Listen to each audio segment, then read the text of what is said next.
In the White House, President Eisenhower signs the proclamation that makes Alaska's entry into the Union official, nearly 92 years after Lincoln's Secretary of State bought the territory from the Russian Tsar for $7 million.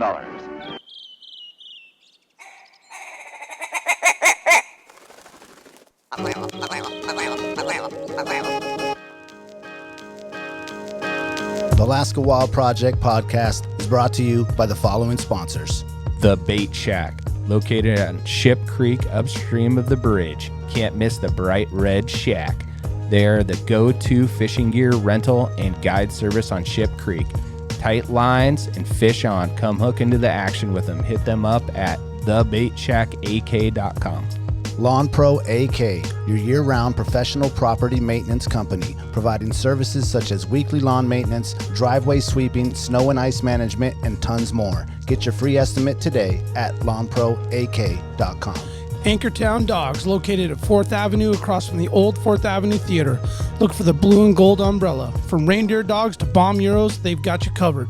Anchortown Dogs, your local gourmet hot dog and sausage cart. Menegato's Accounting, locally owned and operated advisory and tax accounting solutions. Passion, experience, diligence. Learn more at menegatosaccounting.com. Double Shovel Cider Company, located off Arctic and 58th. Handcrafted Alaskan-made cider. They also have a tap room downtown on the corner of 5th and E.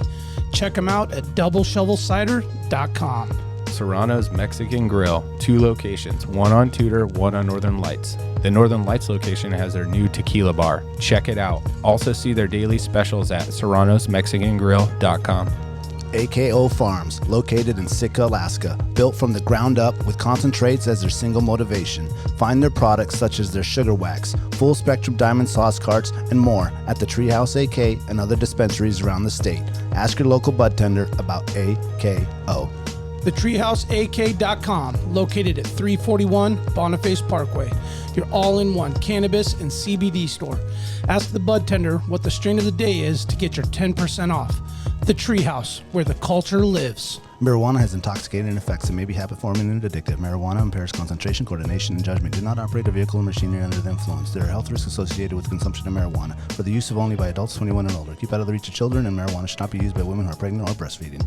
Tailored Restoration 24-hour emergency home services, helping Alaskans restore their dreams since 1972. Services include fire, water, mold, post-emergency cleaning, repair, and remodeling. Give them a call in Anchorage, Eagle River, Matsu, or Fairbanks. Hit them up at tailoredrestorationalaska.com.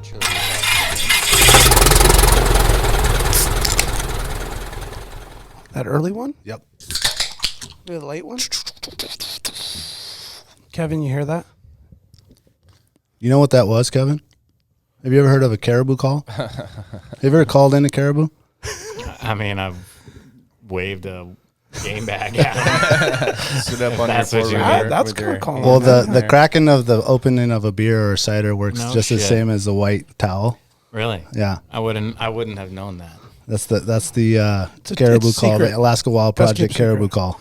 So, come to find out, it happens to be a black-tailed deer call. Oh, it works for blacktail I deer, dude? swear to God. I mean, I don't know if it was the deer stopper or if it was the cherry Lau. Oh, is the cherry? Yeah, Maybe it was the cherry yeah, Lau. me and Corman cracked open a cherry Lau, like literally in sync, and it was like, oh, dude, it's going down. 43 minutes later, That's it. bombs over Baghdad. They come in real slow on the cherry Lau. They hear it though from the other side of the valley. I saw a buck raking on a brush for the first time ever, Really? like a damn moose, Southeast or out of the sound. out of the sound? So yeah. Yeah, big rutted bucks, big thick necks on them, like the necks are bigger than the heads. Well, you know how the Southeast, like Prince of Wales, you know how their antlers are red. From the rubbing. It's from the cedar. Oh, Yeah. really? Rubbing on the cedar. Oh, I didn't know that. Yeah. Yeah. So that's why you see like a Kodiak buck it'll be like a deep chocolate brown. Yeah. The And then two, you look at those. yeah. You can always tell in pictures. You see the Southeast bucks because it's all logging, right? So it's Yeah. all cedar. And so yeah, those bucks when they get rutting, they just do what whitetail do. They'll go up to a cedar and they'll rub it. You'll see cedar trees like 24 or 36 inches round, Yeah. and just destroy. Scraped out. So And it that- stains them? And it's that red. It's the cedar. Yeah, it Yeah. stains their horns, antlers. That's so awesome. That's so cool. So not by the feed, but by them like staying in Yeah, it. and actually that'll rub off too. So I mean, like if you were to have a mount of it, it would, you know, I mean, if you just sat there and scraped it, it would come off. Yeah. But So is that something like a taxidermist? you don't can have to pinpoint preserve it? it really. No, you just if you mounted it or something, it would just stay up on the wall. And It just air dry. it wouldn't like change color over time. Yeah. I would definitely keep that for sure. It was just cool to see. I was like, damn, that thing, dude, it's pissed. He came out, I was like, and I was like, ah. And I was like, fuck, man, I wish I had the camera out. But it was raining. So I was like, Yeah. Raining in the sound. yeah, Surprise, weird. surprise. So I literally had the camera rolled up in a towel in a small little roll top, like thin dry bag. And I had it on top of my pack and inside, and I had my pack cover on. And I'm just like, man, I just like waiting for, I don't care if it's a 5-minute window, I'm going to bust it out and throw it on. And I was like thinking about it. I was like, we might move, you know, see if we can rouse something up. I was like, this spot's pretty badass, dude. And then I was like, all right. Well, don't get all too right. much into it. Well, I'm just saying that I was going to get it. I wish I would have got some footage of it. It was just really cool to watch a buck like Yeah. trashing a tree like a damn bull moose. I've seen videos and whitetails and other stuff, but never in person. And then, yeah, it was just, you know, some other cool stuff. But anyway, it was just like, I get to say I saw that. It's Yeah. like a first for me out there. And Yeah. And if you want to hear more about that, please go to alaskawildproject.com, become a Patreon member, patreon.com/alaskawildproject. We will be putting out that story on the Patreon because I guess it turned into a pretty good story. A little nightmare happened there. That is Patreon worthy. the rainforest doesn't care about you when it gets dark. Let's just say that. No, it doesn't. It does not. It does not. So welcome to Alaska Wild Project Podcast, episode 35. Today we have our buddy Kevin Dana from Barney Sports Chalet. Thanks for coming in, man. Yeah, thanks for having me, guys. Thanks, Kevin. We almost had to just go there and lock you in the store and bring the mics there to get you because it's been busy time. Would have made sense, yes. When is your busy season? All year or just? Yeah, I mean, I think naturally we, grow and grow, and it seems like the last, 3 or 4 seasons, it just like gets busier and busier. But yeah, I mean, naturally you've got, I'd say April, Kodiak bears start popping out in about April. We start to get that resident guys going over to Kodiak in April. And then I'd say it just kind of accelerates and hits peak about August. Yeah. Naturally. And then as August kind of tapers out, it starts a slow descent into obviously goats and back to Kodiak and for goats and deer and brown bear, of course, depending on the year, peninsula. So yeah, I'd say we're pretty busy through end of October into November. All right. Most years for peak season. And then do you do pretty good at Christmas? Yeah, I mean, Christmas is Christmas. I think, it's more gift cards. Yeah. It's kind of like, well, I don't really know what he wants, but here, just give him a gift card. Yep. Or, a lot of the like specialty stuff, like the Frontier Gear stuff, the stuff you can't get online, get other places. That's kind of where you'll start to see people grabbing jackets and packs and pullovers and things like that you kind of private label stuff. Probably what you guys see with merchandise. It's just Christmas time stuff. Sure. Yeah. Yep. The Christmas crayon. Yeah. Well, let's start with the history of Barneys. I know a lot of us have been, patrons of Barneys for a long time. And I know that there's a really deep history there that maybe a lot of people don't know about, as far as like the previous, your partner before and how that all started. Let's kind of take it back to day one. Is that the first location, and when did that open up? Yeah, so I mean, history pretty simple, really. I mean, there's been 3 owners. Original owner was Barney. The guy's name was Barney Seiler. I believe he was a commercial fisherman. Started Barney's. It actually used to be a little cross-country ski shop, so that's kind of why you still see the remnants of that in the wintertime. Yeah, that's cool. And then, in the summertime, of course, as seasons change, Alaska is what Alaska is. Started to do a little bit of backpacking stuff. The store expanded a little bit. Same location there on Northern Lights. The whole time it's been there? The entire time since 1963. Fast forward to roughly 1985-ish, about the time I was born, 1986. That's when most people that know Barney's, I would say globally, Bob Hodson, the second owner, kind of took over, bought the store from Barney. I believe he moved to Washington or something like that.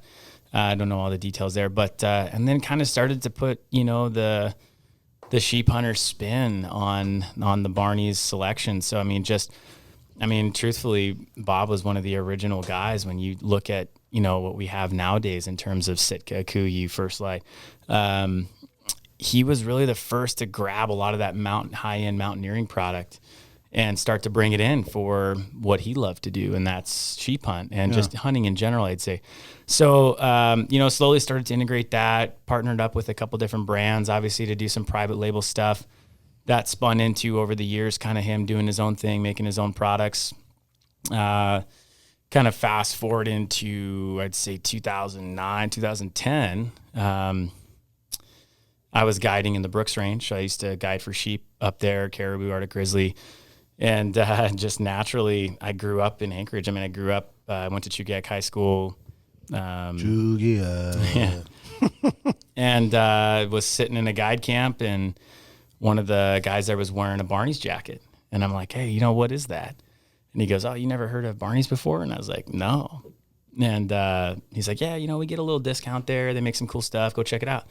And I just happened to walk in one day after the season, and I saw a friend there that I had, you know, a longtime friend, and kind of struck up a conversation with him. And I don't think I really even bought anything that day, but asked if they needed any help. And next thing you know, I'm working there full time, and kind of fell in love with just it's easy to do, obviously, but then, you know, the custom products, things to that nature, just kind of spun into more of a, managerial role, and talked it over with my wife a little bit, and kind of just sat Bob down and just said, hey, you know, obviously Bob had some health issues. I think we all know that, at least if you did kind of interact with him.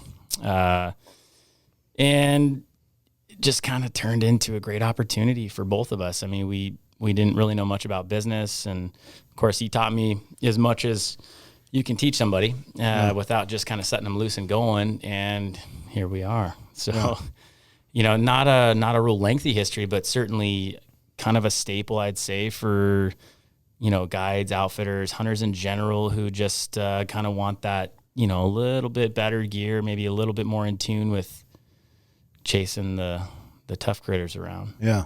So you said that when you first saw your buddy wearing a Barneys thing, was it Frontier gear or was it actually Correct. Barneys? No, correct. Yeah, it was a Frontier gear Super Cub jacket. Just one of the custom products that Bob kind of created, and never seen it before. I grew up here. I mean, I never had walked into Barneys before. Yeah. So you're right. Bob really was one of the originators, because back then there wasn't QU and First Light and Sitka and all this other stuff. I mean, it was almost like them and North Face. You bought either mountaineering gear or the one Barney's backpack, the frame backpack then, and that, or Cabela's too. Cabela's had a frame backpack. Right. Order some stuff. Yeah, and that was about it. Yeah, there's actually a funny story that Bob told me that, you know, I had the pleasure of sitting down multiple times with Jason Hairston, Jonathan Hart. Those are the co-founders of Sitka Gear, and got to really kind of hear their story. But, you know, to kind of give Bob even some more credit, we do the trade shows, right? So we do Dallas Safari Club International in Vegas, Wild Sheep Show, and those are really big, you know, markets where, you know, it's kind of the best of the best. You know, during the, you know, wintertime, we travel and do those things. Well, Jonathan and Jason back in the day walked up with some samples to Bob and said, hey, you know, we'd like you to look at this stuff. This is kind of what we're planning on doing. And kind of wanted to get Bob's take on, you know, hey, what do you think? You know, how do you think it'll go? And geez, look where it's taken us. I mean, it's changed hunting. Yeah. It's just skyrocketed. Skyrocketed. Yeah. I mean, brand after brand after brand of just, I mean, I get on my Instagram and it's like every week there's a new brand popping up. Yeah. But I mean, it stemmed from these two guys, you know, who you could argue, you know, saw what Bob was doing really, and maybe just took it to the next level. And they really did an awesome job with it, I think. Yeah. What a cool connection. Yeah. That those guys that are, you know, huge multi-million-dollar companies who at the drawing board stage were working with Bob. We're talking to Bob, conversating with Bob about gear. It's pretty cool. And Kevin, I had a note I wanted to finish up here. Your transition with Bob on the Barneys, what year was that? So you said 09, 10, you were guiding and then working. Yep.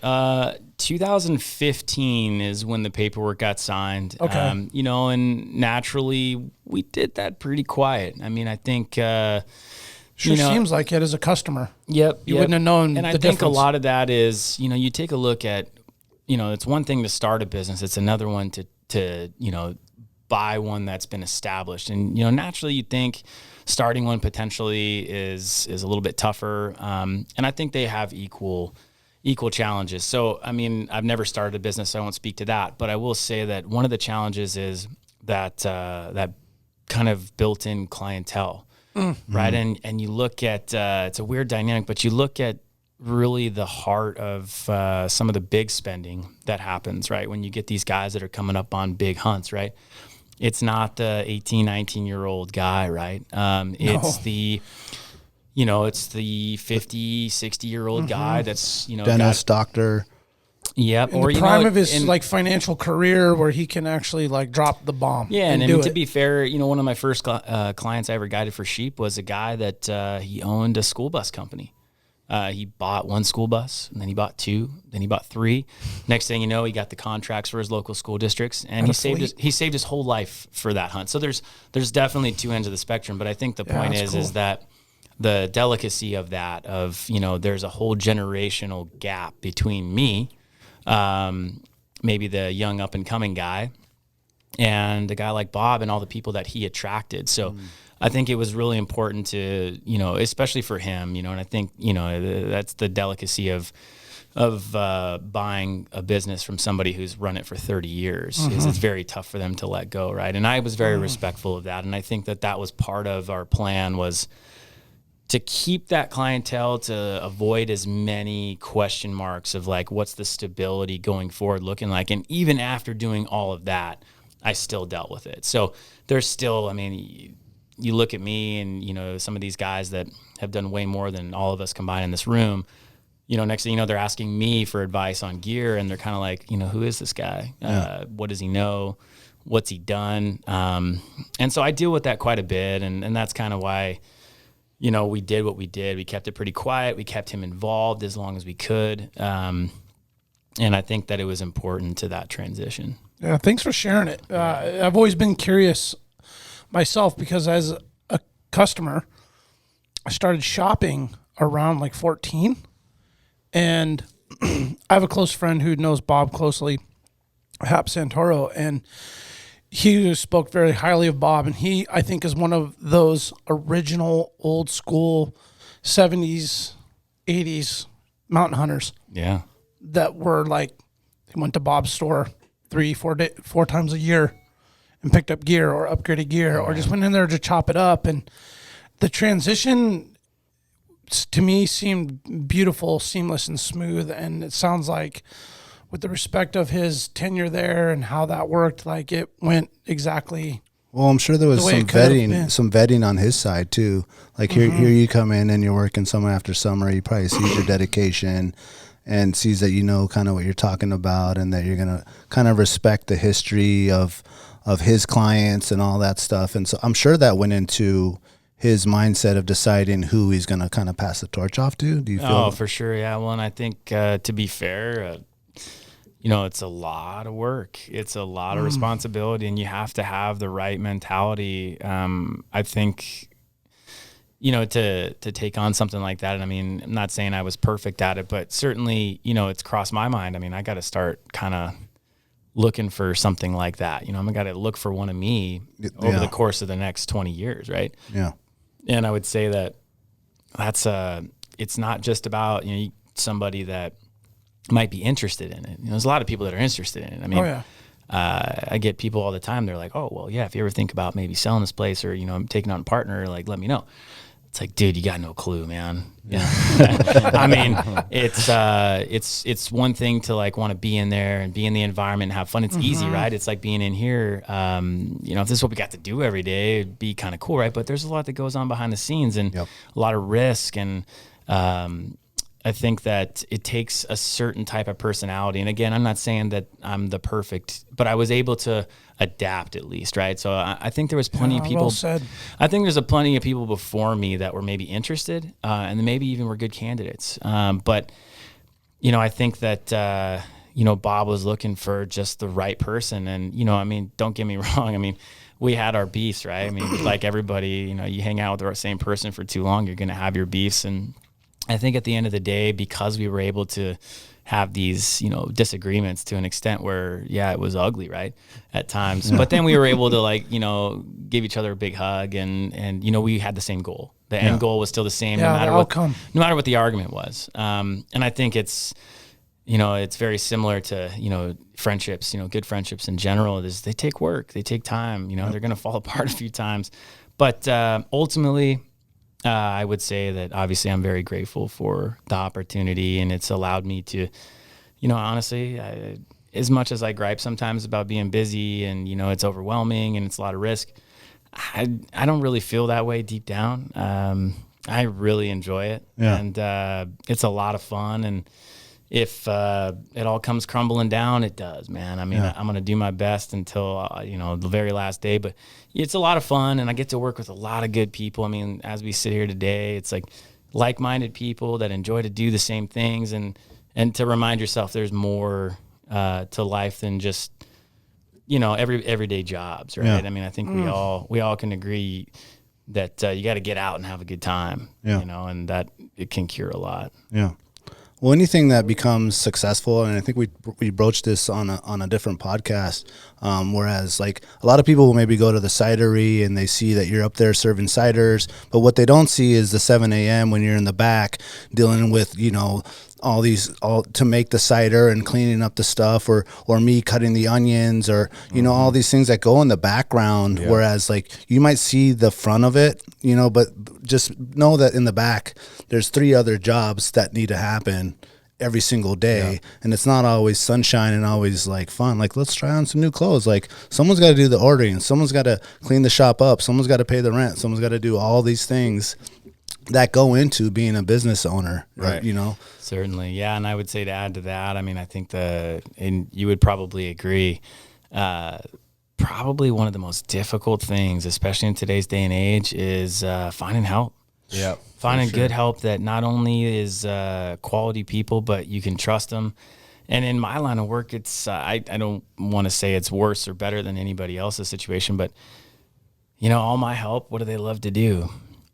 Play outside. And when is our busiest time of year? Right. And so how do you balance that, dude? You know, honestly, if I can get one hunt in a year, like just one, that's all I ask, right? One.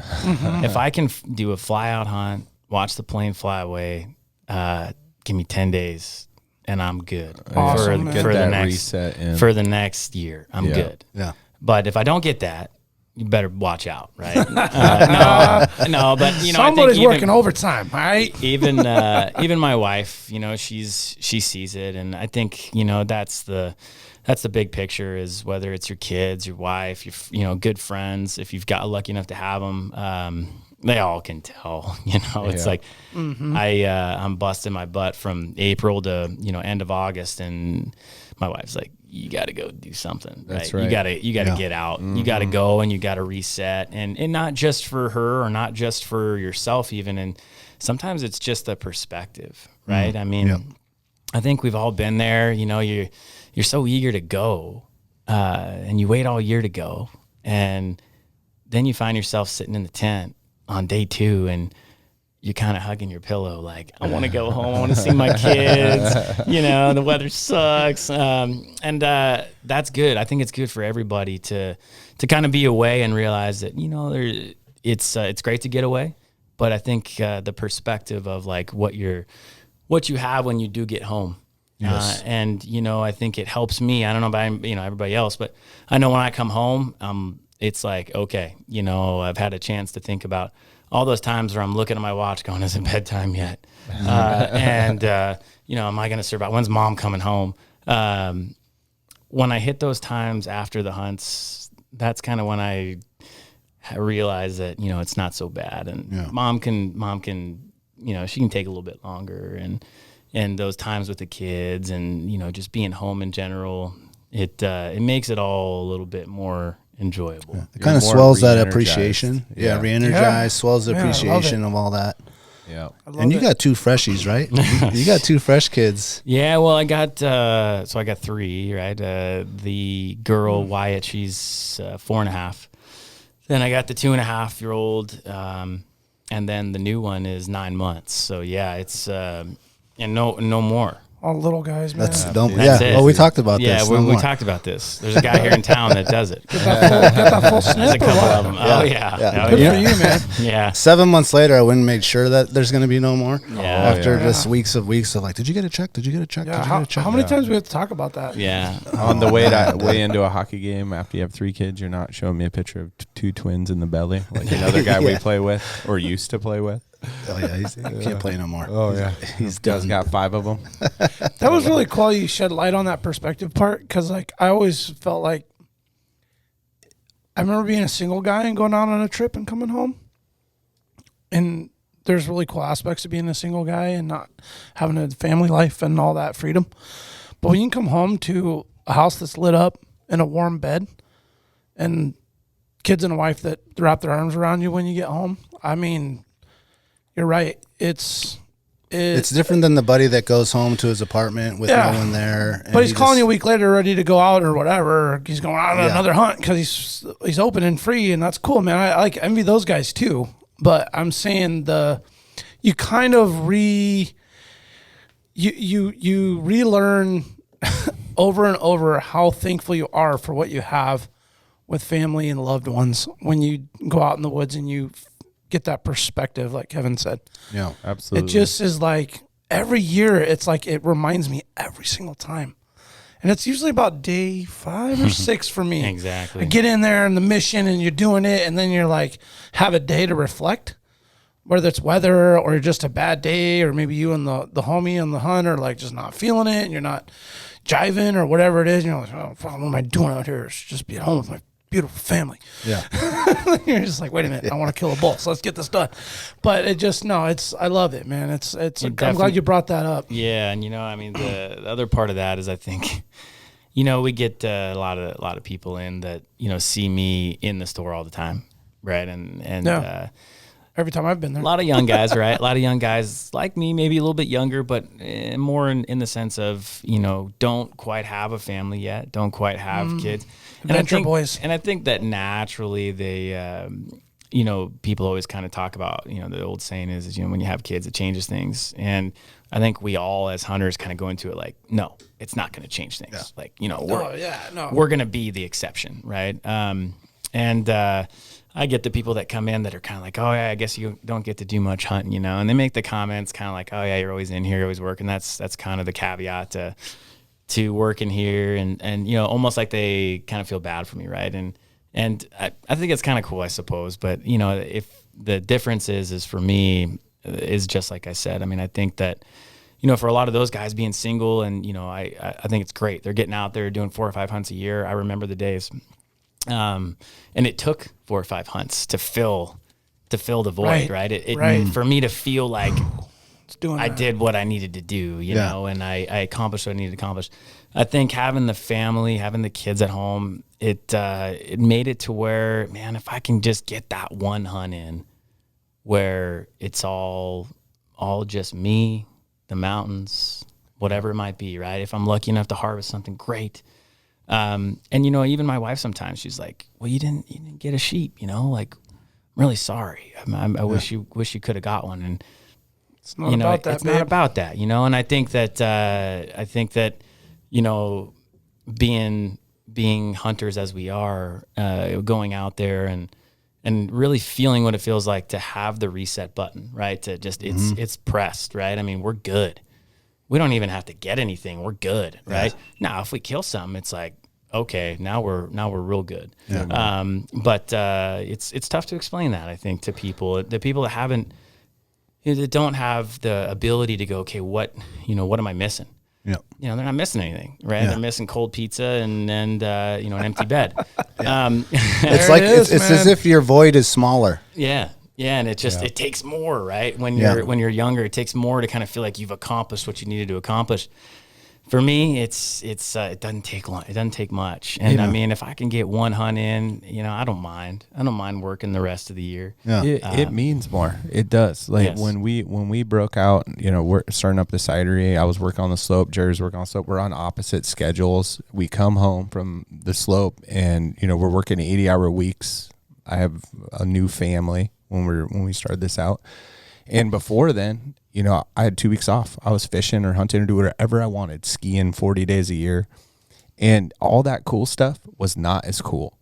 And now when I get to sneak away to fish for one day on the Upper Kenai or go skiing or get out on a hunt, it just means so much. Absolutely. And you just are like, you get spoiled with it. And I'm glad that I've been put in the position where I have to pull it all back together and respect what we're doing. And then what happens is when every step you take, you're mindful when you're out there.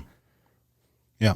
And I think for you two that have really young kids still, like the coolest part is still coming. Like right now, my son is 10 and I enjoy more just to watch him go on the river and fish and just sit and watch him just swing that rod more than any animal or any fish I would ever catch or anything, no matter what. Just to see him smile and be there and look back and see that I'm right there, like that moment right there, that's it. Like I could just to get that one, trying to figure it out. Like once those kids are a little bit grown, like that's all that's going to matter. Yeah. You know what I mean? And then that's it. That little void, like you're trying to fill his little void. Like he wants to go do that or she wants to go do that. And then once they're able to figure out whatever it is, whether it's they want to go ski or they want to fish or they want to hunt or whatever they want to do, and they just get to do that. And then they go back and look at dad and be like, oh man, my dad brought me out here. Yeah. They say, thank you. Yeah. That's it, dude. You're just like, I won. That's it. I can go back to work now. I win the looking dad trophy forward to today. that. Yeah, the best is still to come. Yeah. Or you could be like Wes Canfield and take your kids at your kids' age hunting. That's it. He came in and Sarah and Wes had taken like 5 and 6. Yeah, that's crazy. That's a lot. Little guys. They're little guys. Right. Yeah. To moose camp. I mean, we took my daughter when she was like, I want to say like 10 months. Oh, really? On a blacktail hunt in Prince William Sound. And, wow. I could sit here and say like, we did it. Put her in the back, put her in the backpack. We put earmuffs on her. We showed her what being true Alaska is all about. Yeah. It's friggin' awful. I mean, didn't see a damn deer. She's crying the whole time. It's raining. And, I think we see a lot of that. And I think it's great. I mean, there's parents that do a far better job, in my opinion, than I do, getting their kids out every weekend. I mean, younger kids than mine and, like, getting them experiences. And I'm just over here trying to survive. Right? Yeah, totally. We took her out there and, it was cool when we got home to look back and be like, hey, we did it, right? Yeah. But was it worth it? It probably was, but I also think at the same time, like I could have spun it any way I wanted other people to see it. I could have showed just the pictures of her in the pack and we went deer hunting and it was awesome. And, we're true Alaskans, our kids, growing up right, doing it right, that's not reality. Yeah. Reality was just like she's crying the whole time. We didn't see a damn deer and it's raining. We're trying to keep her dry, trying to keep her warm. People don't post that. Halfway dangerous. Yeah, definitely. And all so, of it is. I mean, again, I kudos to anybody that's able to do that with those young kids. But I'm looking forward to when they're a little more self-sustainable. Like, my daughter's starting to get there. And like you said, I think the good times are yet to come. And I also think that, it's like I asked my daughter, I'm like, do you remember that? No. I remember that. Yeah. I remember how awful it was. But so yeah, I mean, again, I think getting them out, and I'm really looking forward to that. And I think to your point, I don't think it'll take much. I mean, even today, it's like we go in the backyard. Yes. And I see them climbing trees or playing in the leaves or whatever. We got some chickens and stuff. They're like playing with the chickens, and I'm only home for an hour and a half before they go to bed. Yeah. So I'm like, get your stuff on, let's go. We're going outside. And that hour and a half is my whole day. Yep. Yeah. It's like, hey, I got them outside. They had a great time. We got to see the sun go down. And, you know, that's reality with working is you don't get a lot of time with them. But an hour and a half if that's all I get, then we're going to make the most of it. You'll take it. That's better than none. You'll own that one. Yeah. Yeah. And funny. Go ahead. Sorry. I was just thinking about when he was saying how I think 20 years from now, you look back on that trip with your kids and you'll be so glad you did it. Because it'll be like really a fun memory to like joke about. Like, it was miserable, wasn't it, honey? And it's like, if it went perfect, I don't know that you would have remembered it. Like, that's fair. The trips that are the hardest, I'm starting to learn. I'm almost 40 and I've been playing in the woods my whole life pretty much. That the stuff I'm remembering the most is the hardest ones. The shit that went wrong, where the kids didn't like cooperate or like they didn't have the picture perfect Instagram story on it. Yeah. I was like, no. This was like pure misery through and through. Yeah. But I got a few good angles and shots that made it look really good. But I find that they are more memorable and stick with you. And as your kids get older and their memory bank gets stronger, they'll remember the stuff that was like, man, remember when Dad got that four-wheeler stuck for like 10 hours when we got back to the truck and it was dark? You know, they'll remember that versus that like routine run that was just smooth and good and it was a beautiful day and it was another trip, you know? Oh, totally. Yeah. My favorite memory growing up of that misery was like coming home from a moose hunt. We had two. It was like my dad and Joey who rode us and my brother and I were young, and get the two moose out was super hard getting them out on four-wheelers.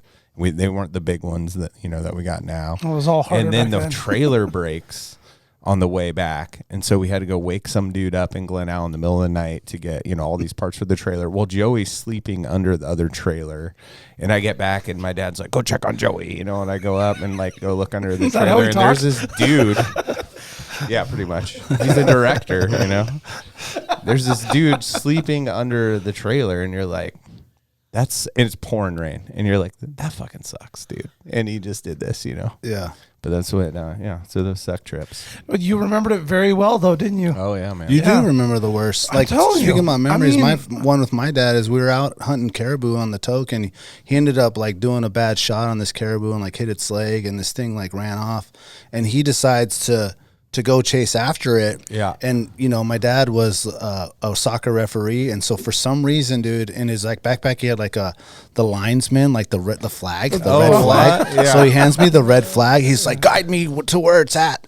And I'm like, okay. You know what I'm saying? He just takes off in the woods, and I'm like doing these signals, like going like this and like that. But when you're far away, it just looks like you're just like waving it, and he's just going off. And I just remember he was gone for like 3 hours, and I'm just like watching him, and then I lost him, and he's like, what happened? And he came back and never got the caribou, right? Unfortunately, but I will never forget his anger, you know what I'm saying, of like, why didn't you guide me the way? I was like, what do you mean? I had like this little red soccer flag. Like, what do you want me to do with this thing? Training. Yeah, like maybe you should have taught me that.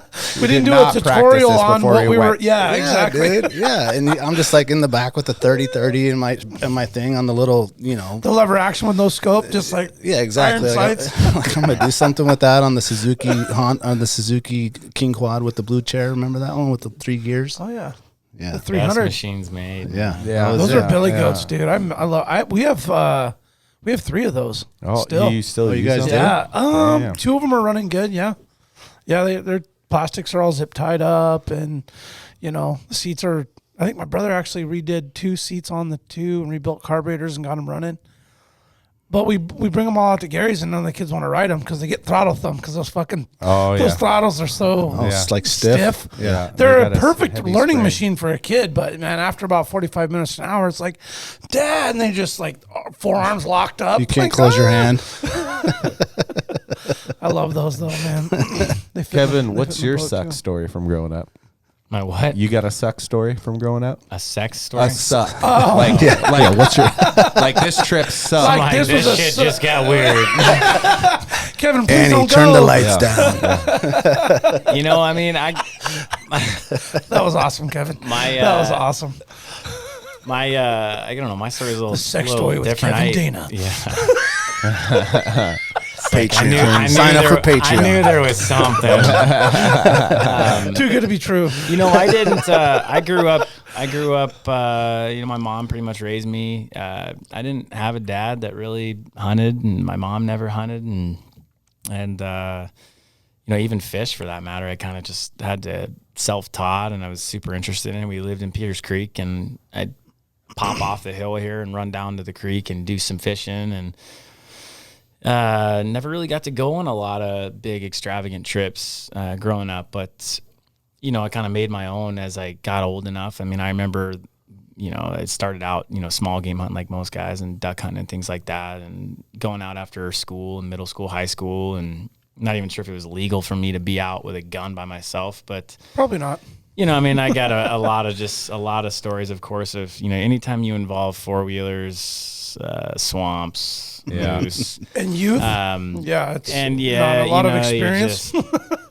Yeah, I mean, the reason I got into guiding, I think, was because I didn't have a lot of those, you know, foundational memories with, you know, growing up with my dad taking me moose hunting or caribou hunting. You know, I mean, I see a lot of these guys that killed 3 or 4 sheep before they were like 16, you know, and you're just like, whoa, you know, man, I envy that in a sense, because it's just like I didn't have that, right? Yeah. But I think to each their own. I think it kind of made me kind of want to really learn, right? Yeah.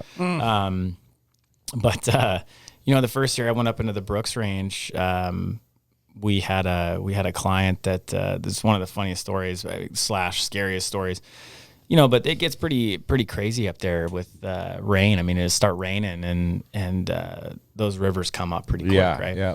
And we're coming back, crossing the same stream, and you know, I've got a sheep on my back, and it's my first time up there, and I mean, I'm just packing right at that point. So there's a guide and there's a client. I didn't shoot it, but I'm super stoked to be, you know, 100-pound load and Just part of it. And just doing part it. of it, yeah. And Yeah. the client's got the horns on, and we're crossing all these braided streams, and it's pretty murky, right? So you can't really see anything, and you know, you're kind of playing the foot game. You're It's before sticks. Yeah, you're trying to figure out how deep it is. Sounds familiar, doesn't it, Dan? And you know, I can see. Literally, we had a wall tent set up. I could, you know, this is like a 16-mile pack out.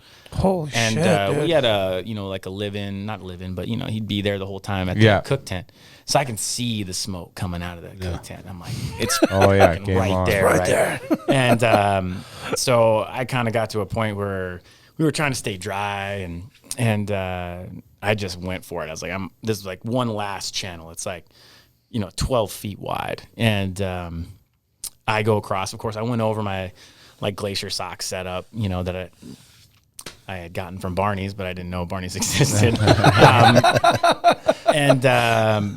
I look back, and about the time I look back, the client is about halfway into this pretty decent raging stream, and kind of just start to see it all unfold. He's got his pack buckled, which is the big no-no, right? Yeah. And I didn't know that. It's not my job. I'm just a packer. Yeah. And Sherpa. and he goes down on one knee in the middle of the stream, and by the time I could get my pack off, he was already face down. Oh no. Big heavy pack on, right? Face down, floating down. Oh shit. Man. And so, I mean, my first instinct was, well, let's go get him. We're gonna run out there. So I jump in and, you know, flip him over, and for some reason we both just start laughing. Yeah. And he's soaking wet.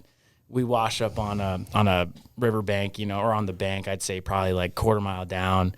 Trekking poles are broke. You know, he is bruising all over his legs.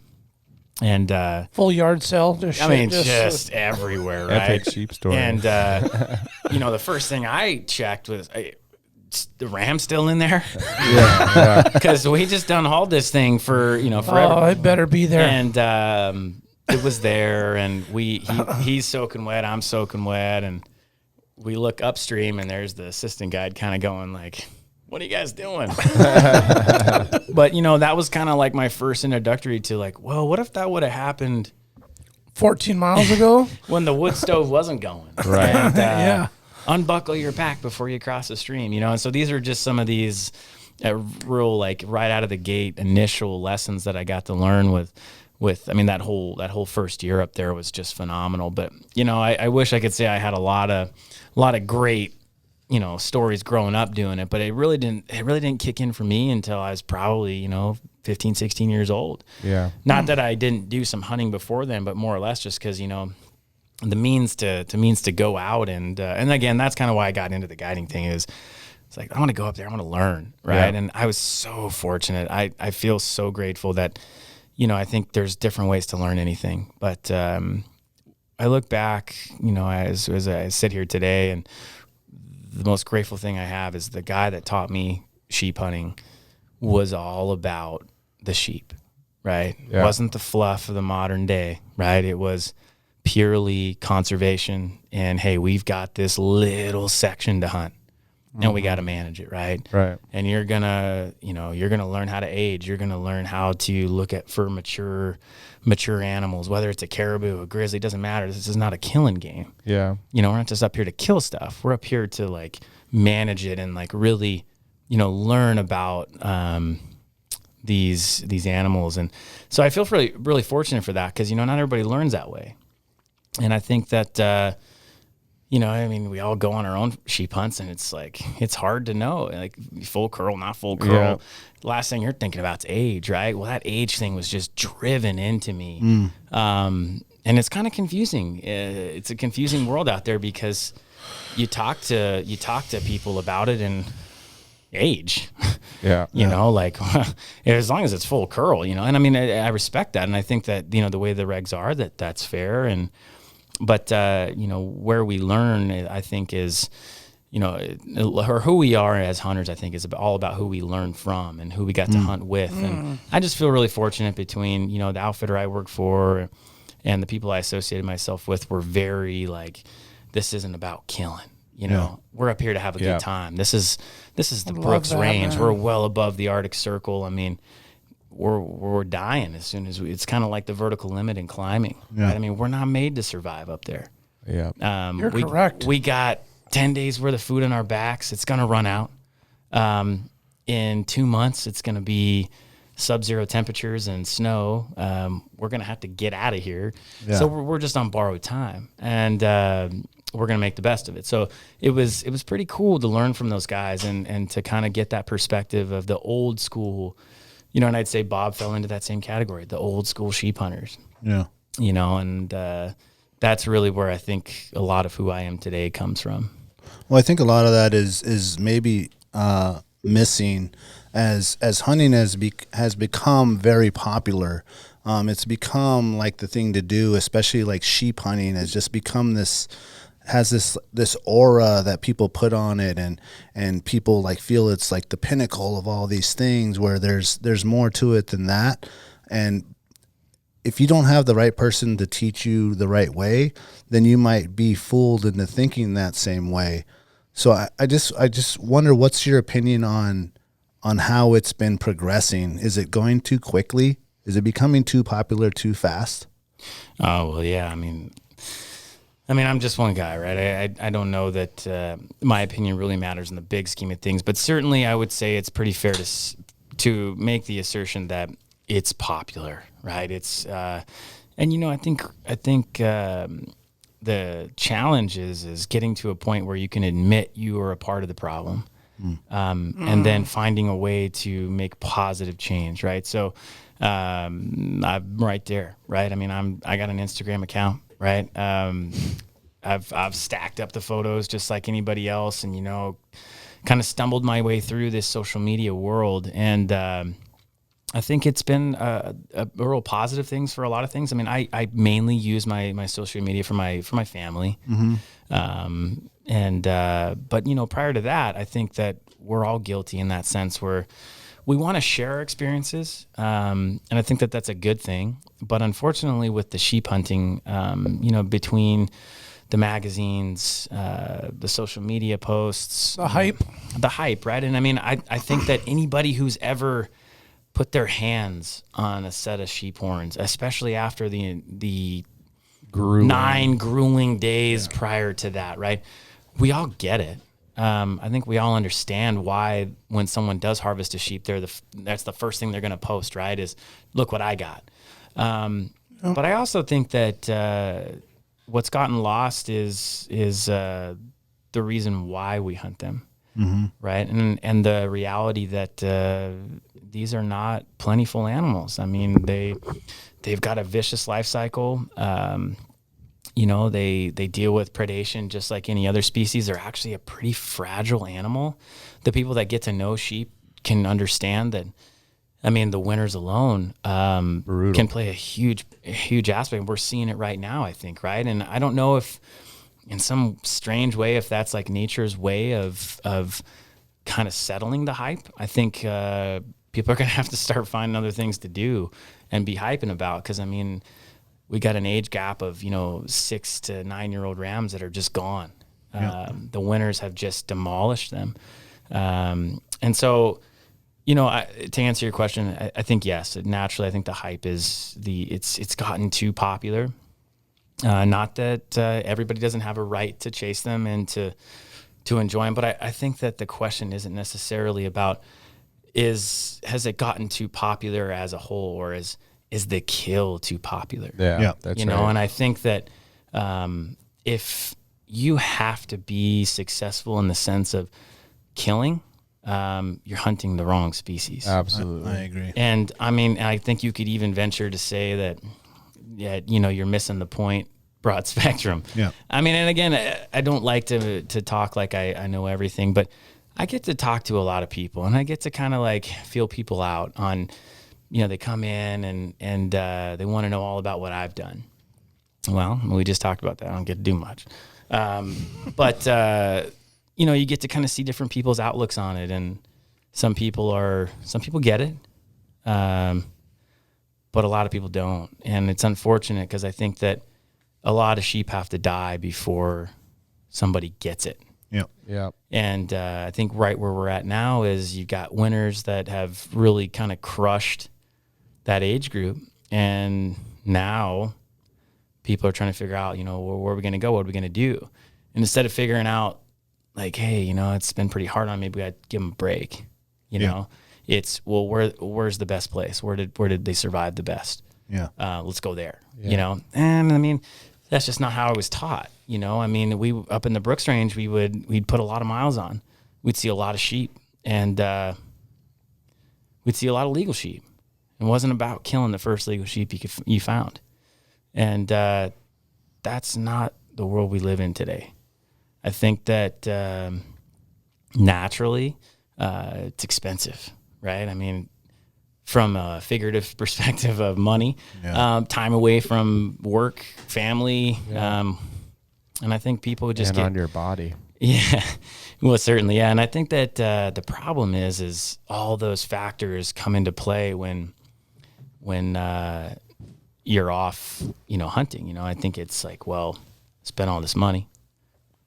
You want to return on that money, or do they feel you want to return on that money? Yeah. And I mean, this isn't a business, right? And I mean, I know that, obviously there's guides and there's outfitters that rely on these animals. And I know that sometimes they get a bad rap, and I'm sure that, there's certainly a fair amount of them that maybe don't quite get it. Just like there are a fair amount of resident hunters that just don't get it. To me, it's not really about that. It's more about, it can't just be about the posts that you make when you get home. Yes. It can't just be about, hey, I'm able to come home and tell my wife I was successful, or my friends that I was successful, or my girlfriend that I was successful. I got this reputation to uphold. It can't be about that. And if it's about that, then we're just headed for bad days, and I mean, that's just my opinion, obviously, but. Well, I agree with that opinion. And I think that's partly why when I put, our last year's hunt out, on YouTube, which is becoming a big thing, as far as like putting hunts out, where I wanted it to be where we're highlighting the actual experience. I mean, we didn't get a sheep. You know what I'm saying? But that was the number one. I think that if more people highlight the experience and what it is to actually be out there and what you're really seeing and some of the misery and all that stuff, and really take that as the positive, as like that's what you're really going for rather than the actual animal, then it can maybe make that turn where people will really value the experience more than valuing the actual animal. And I believe that the number one comment that we've gotten, and people are like, I really like that you guys showed how it really is. Yeah. You know, the experience of it. How many miles you actually hiked and what you really went through. Not all the fluffy shit. Yeah, because I mean, that's not what it's like you about. had That's this just like perfect- one yeah. minuscule like drop in the bucket is the actual part of taking the animal, where a lot of majority of the time that's not what happens. Right. You know? I got a crack up out of that guy.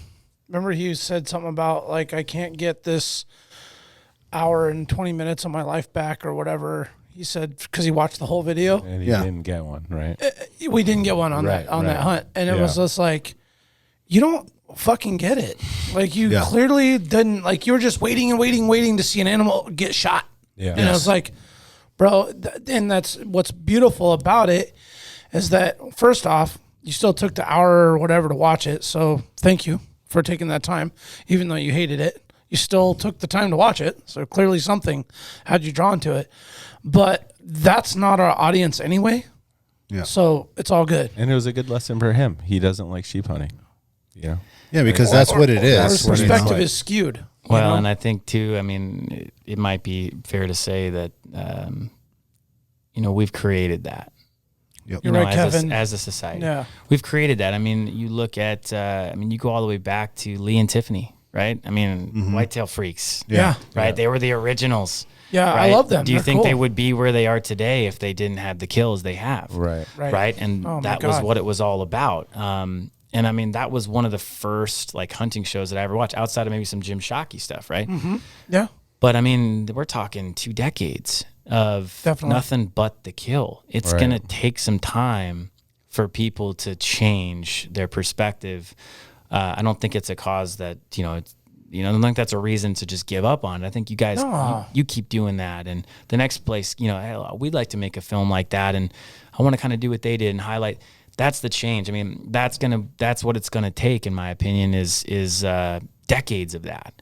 It took a decade to get there. It's going to take a decade to get back. Yes. And I mean, I get where you're coming from, because I think that it's a shame, and that's one of the reasons why, I mean, I just hate using social media, even for my business, because I think we've all seen it. I mean, there's always somebody that's got something to say, right? Yeah. And trolls. I mean, not to get off topic, but we had one last spring, I believe it was.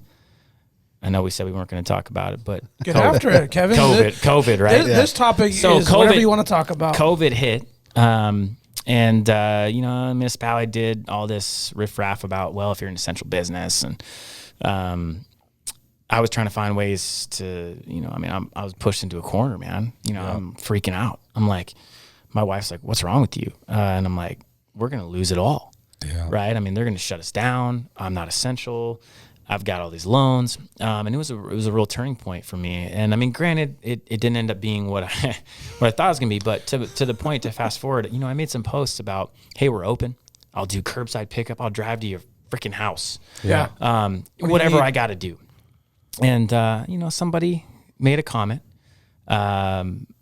about just a real negative comment. I won't go into too much detail, but I mean, it was just really not a good comment. Basically, like, you could tell that this person had potentially lost his job. He just was unhappy in the world, right? Mm-hmm. And he made a comment that, basically called me out and said, well, it's good to know you guys are still essential. But meanwhile, around the country, we've got all this stuff going on. And I think the first instinct was to kind of backlash, right? To be like, dude, come at him hard, right? Yeah. And just like this guy with your guys' video, right? I just said, okay, I feel you. I'm sure you're in a place right now where you don't really mean that, right? Here's my cell phone, man. Give me a call. Benefit of the doubt. You were like, yo, I want to get. And he called me. Yeah. And he was like, dude, you're right, man. I've been sitting in front of the computer way too much. I lost my job, so on and so forth. And I just took it out on, your light, essentially. Yeah. So I think that just like that scenario, right, I think that guy probably picked it up and rolled with it. So, I mean, you try to cater to everybody, but you can't. But I think to the point, your guys's video, we need more of that. And even if you get, I think the fact that somebody said that, I can't get my hour and 20 minutes back. You're damn right you can. Yeah. Live with that. That's how it's going to be. That's why I was like, well, thank you, first off, for taking the time. Well, that's what I said when I replied. I said, thank you. I said, thanks for watching. Yeah. Like, I mean, you still watched the whole damn thing. You hated it so much. Yeah. So, but thank you for that. And thank you for taking the time. It's a lot more time and a lot harder to do it and not get one. So. Emotionally, no question, right? I mean, I think you can't explain that. You just have to do it. Yeah. You have to have your ass handed to you, and that's kind of what that comment I made earlier about, you come home and my wife was like, I'm really sorry you didn't get one. I feel bad. You took all that time, and that's your only hunt. Yeah. And my wife is she's actually pretty accomplished. She's killed mountain goats, she's killed caribou, bears, all that kind of stuff. But I wouldn't say she gets it like we do, right? And she even admits that. And so when she makes those comments, it shows, right? And you're just like, it's not about that, And I mean, I can tell you. I can go on for hours about the sheep concept in terms of my story with them, but up until this last year, I had 4 seasons where I'm literally camped on a legal ram by myself, day 8, 9 of the trip, and I can only get 7 or 8 out of the sheep. But I know he's legal, 100% legal. And I ended up being wrong on one of them because it got killed. But talking with my wife, sitting in the tent going, gosh, did I just shoot this thing and come home? Or should I keep looking? And, my wife's the first one to be like, if it's young, just let him go. Like, I know you'll regret it because of the way I talk, right? She knows She knows how I am. When you reflect later, you're like, nah. And then she's like, I know you're going to come home. You're not going to appreciate the animal. She's like, don't shoot it, And it's like, it's exactly what I needed. And thank God for in reaches and in that sense, because I love those things. You're able to get sound advice even when it's from somebody you least expect. But I think that the full circle sheep thing it'll be okay. I don't know the population, how it's going to do, but I think that with us, with you guys, the right mentality, it'll take some time, but if people can see more light in the trip and the experience, I mean, there's people in so many different parts of the world that just the ability to do a 10-day backpack hunt would just kill to do it. Yeah. And who so cares? beautiful. Who cares if there's a sheep at the end of the tunnel? Yeah. And I think that, we get a little too caught up in it. And I mean, that's kind of my point with, to be fair, you look all the way back to like Boone and Crockett, right? And the scoring system in general has promoted this, right? And, absolutely, man. 160 inches is the minimum for the 2 or 3 year book. I forget what it is, if it's 2 or 3 years. And I mean, to a lot of guys out there that don't understand the difference, the significance of 160 inches, to kill a 160 inch ram is a damn nice ram. You can have a 40 inch ram. I got a 41 inch ram that ain't 160 inches. Yeah. But if you get caught up in letting other people evaluate the significance of the sheep, right? Yeah. And it's just kind of like, don't worry so much about, if it's a 5-year-old ram, that's a different story, right? But hey, if it's a great sheep, you're happy with it, you're going to put it on the wall, and you're thrilled about it, you got a great story. That's different, right? But I think that you look back at how we've been groomed, and to be fair, I know these guys personally, so it doesn't hurt. They know that I don't mean any ill intent, but you got guys like Bob Castle who, he's killed 40 sheep, right? And they're all phenomenal rams. Lou Bradley, he wrote the book Rampage, the trilogy Rampages. I mean, the guy's got like 38 sheep and they average 40 inches. That's crazy. And I mean, these guys are, and there's a dozen other names, right, of these guys that got to hunt it back when it was, the population was what it was. And I hate to say it, but you get a lot of young guys that want to be those guys. Yeah. That want to stack them up. And those days are over. They are. And I mean, if a man can have 1 or 2, maybe 3 sheep on his wall when it's all said and done that are quality sheep and, quality memories, and another dozen to go with it that you didn't get anything, I think that's you'll cherish that one. That's more really than what we. Then you'll cherish 20. Oh yeah. And a little bit of history on the Boone and Crockett thing. I read this. I'm pretty sure it's true. The reason that scoring system happened, I don't know if you guys know this. Well, back in the day when there used to be market hunting in the 1800s, so they needed to create a way where they would value these animals more than selling them for their meat. So they came up with the idea of the Boone and Crockett Club so that they could score these animals to give them a value so that hunters would be more selective and choose the older animals instead of just taking all of them where they would take it to market. So I think the initial idea of it was correct. Was a good conservation. intent. Yes. It was a conservation effort. Yes. And but eventually after these history and these books and people started getting these numbers, then the value of that number turned into something different. Whereas originally it was, how can we end this market hunting? But you have all these people that survive for so long, being market hunters. Right. And then how could you turn that into something where they still feel valued to actually take an older animal? Whereas, you'll be in this book, and you're going to get a better score versus just shooting everything that you can, that you can't sell anymore. So a little bit of history there. Well, yeah, and I mean, I think that the age aspect is the easiest thing to get forgot, right? I mean, I think that makes a lot of sense, and I think it's cool history and it's clear, right? I mean, in the sense of conservation and looking for those more quality animals. And those are the guys that taught me. I mean, those are the guys that are like, hey, if you shoot the first legal ram you see on day 2, it's done. That 40-incher that's in the back there, that's another 8 days away. You'll never know. You'll never have a chance. And so that's I think how I was taught, but that's not how everybody learned sheep hunting. Definitely not. I think it was kind of a stumble our way through it, and what guys like me and you and everybody wants to see is just numbers, right? Yeah. Sheer number. How many have you killed? Did you get your ram this year? Exactly. And there's so much pressure. I just think that it's not something to be negative about, right? But I also think that finding ways to combat that, and all we can really do is keep doing what you guys are doing, and I'm gonna keep doing what I'm doing, and that's try to resist the temptations of look at me mentality. But the stories can still be told. The memories can still be shared.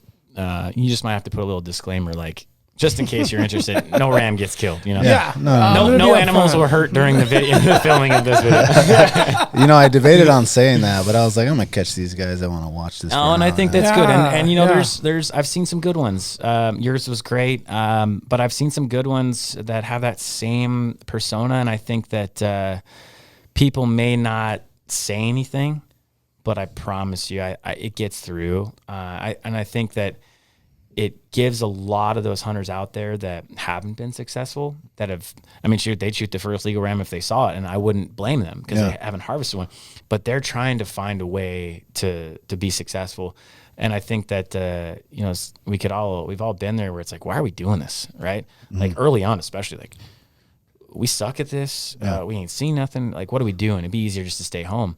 Well, that's not what it's about either. Right. And I think that when you tell a story like you guys did, to that sheep hunter out there that's trying to find his way, that's had 2 or 3 unsuccessful hunts and hasn't had a chance to get the perspective to look back on those hunts and go, wow, Like I got to do it, right? I got to sheep hunt for 10 days each one of those years. Survived it. And that's just like everybody else. We got to normalize that. Like, hey, this is actually normal. And it's okay. Yeah. It's it's okay. okay. It's okay not to kill something, right? That's with hunting, like everything. Yeah. Yeah. I mean, I go out more times to just go maybe find something or look at something or look at just habitat and critters doing what they do. Yeah.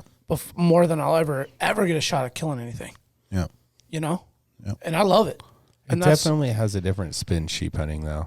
I mean, if you're going out for caribou, I'm going out there for meat. Like, that's me, honestly. But, I mean, I grew up sheep hunting. I was one of those guys that awesome. That my dad took me out. But my dad was like a big rock climber. So we grew up where it was like all about the stories of his experience, not killing the animal, just like you're talking about. And then when I got to go out there and bust my ass and not get animals, we got to learn and earn it. And then it becomes this sense of pride. But in terms of like harvesting, like there's people that set up blinds on corn and they're feeding their families. And that caribou hunt for me is 100% about getting an animal. Yeah.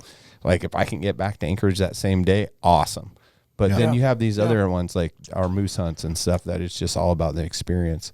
I think it's okay to have that red hands, like I want to go kill a caribou. That is fine. We manage our population great. There's plenty of animals.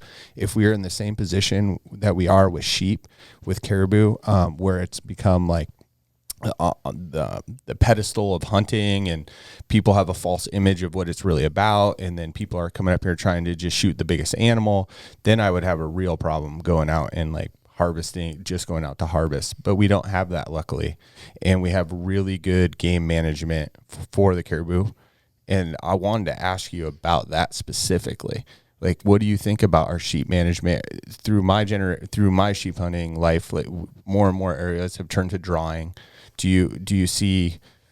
I guess it's two parts. But like the first part is like, how do you think the biologists are managing our sheep, in conjunction with the hunters and the guides and everything? And then second part would be, do you see like more and more areas going to draw?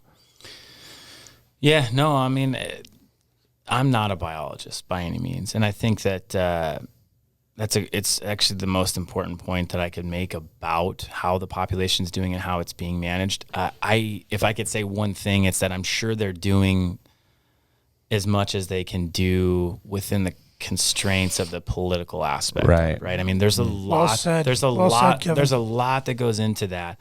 So I've Tom Loheis, I've gotten to know him pretty well. He's the head biologist for the Chugach. You got Eric Wall up in the Brooks Range, plenty of guys throughout the states that do goats and sheep and all kinds of stuff. My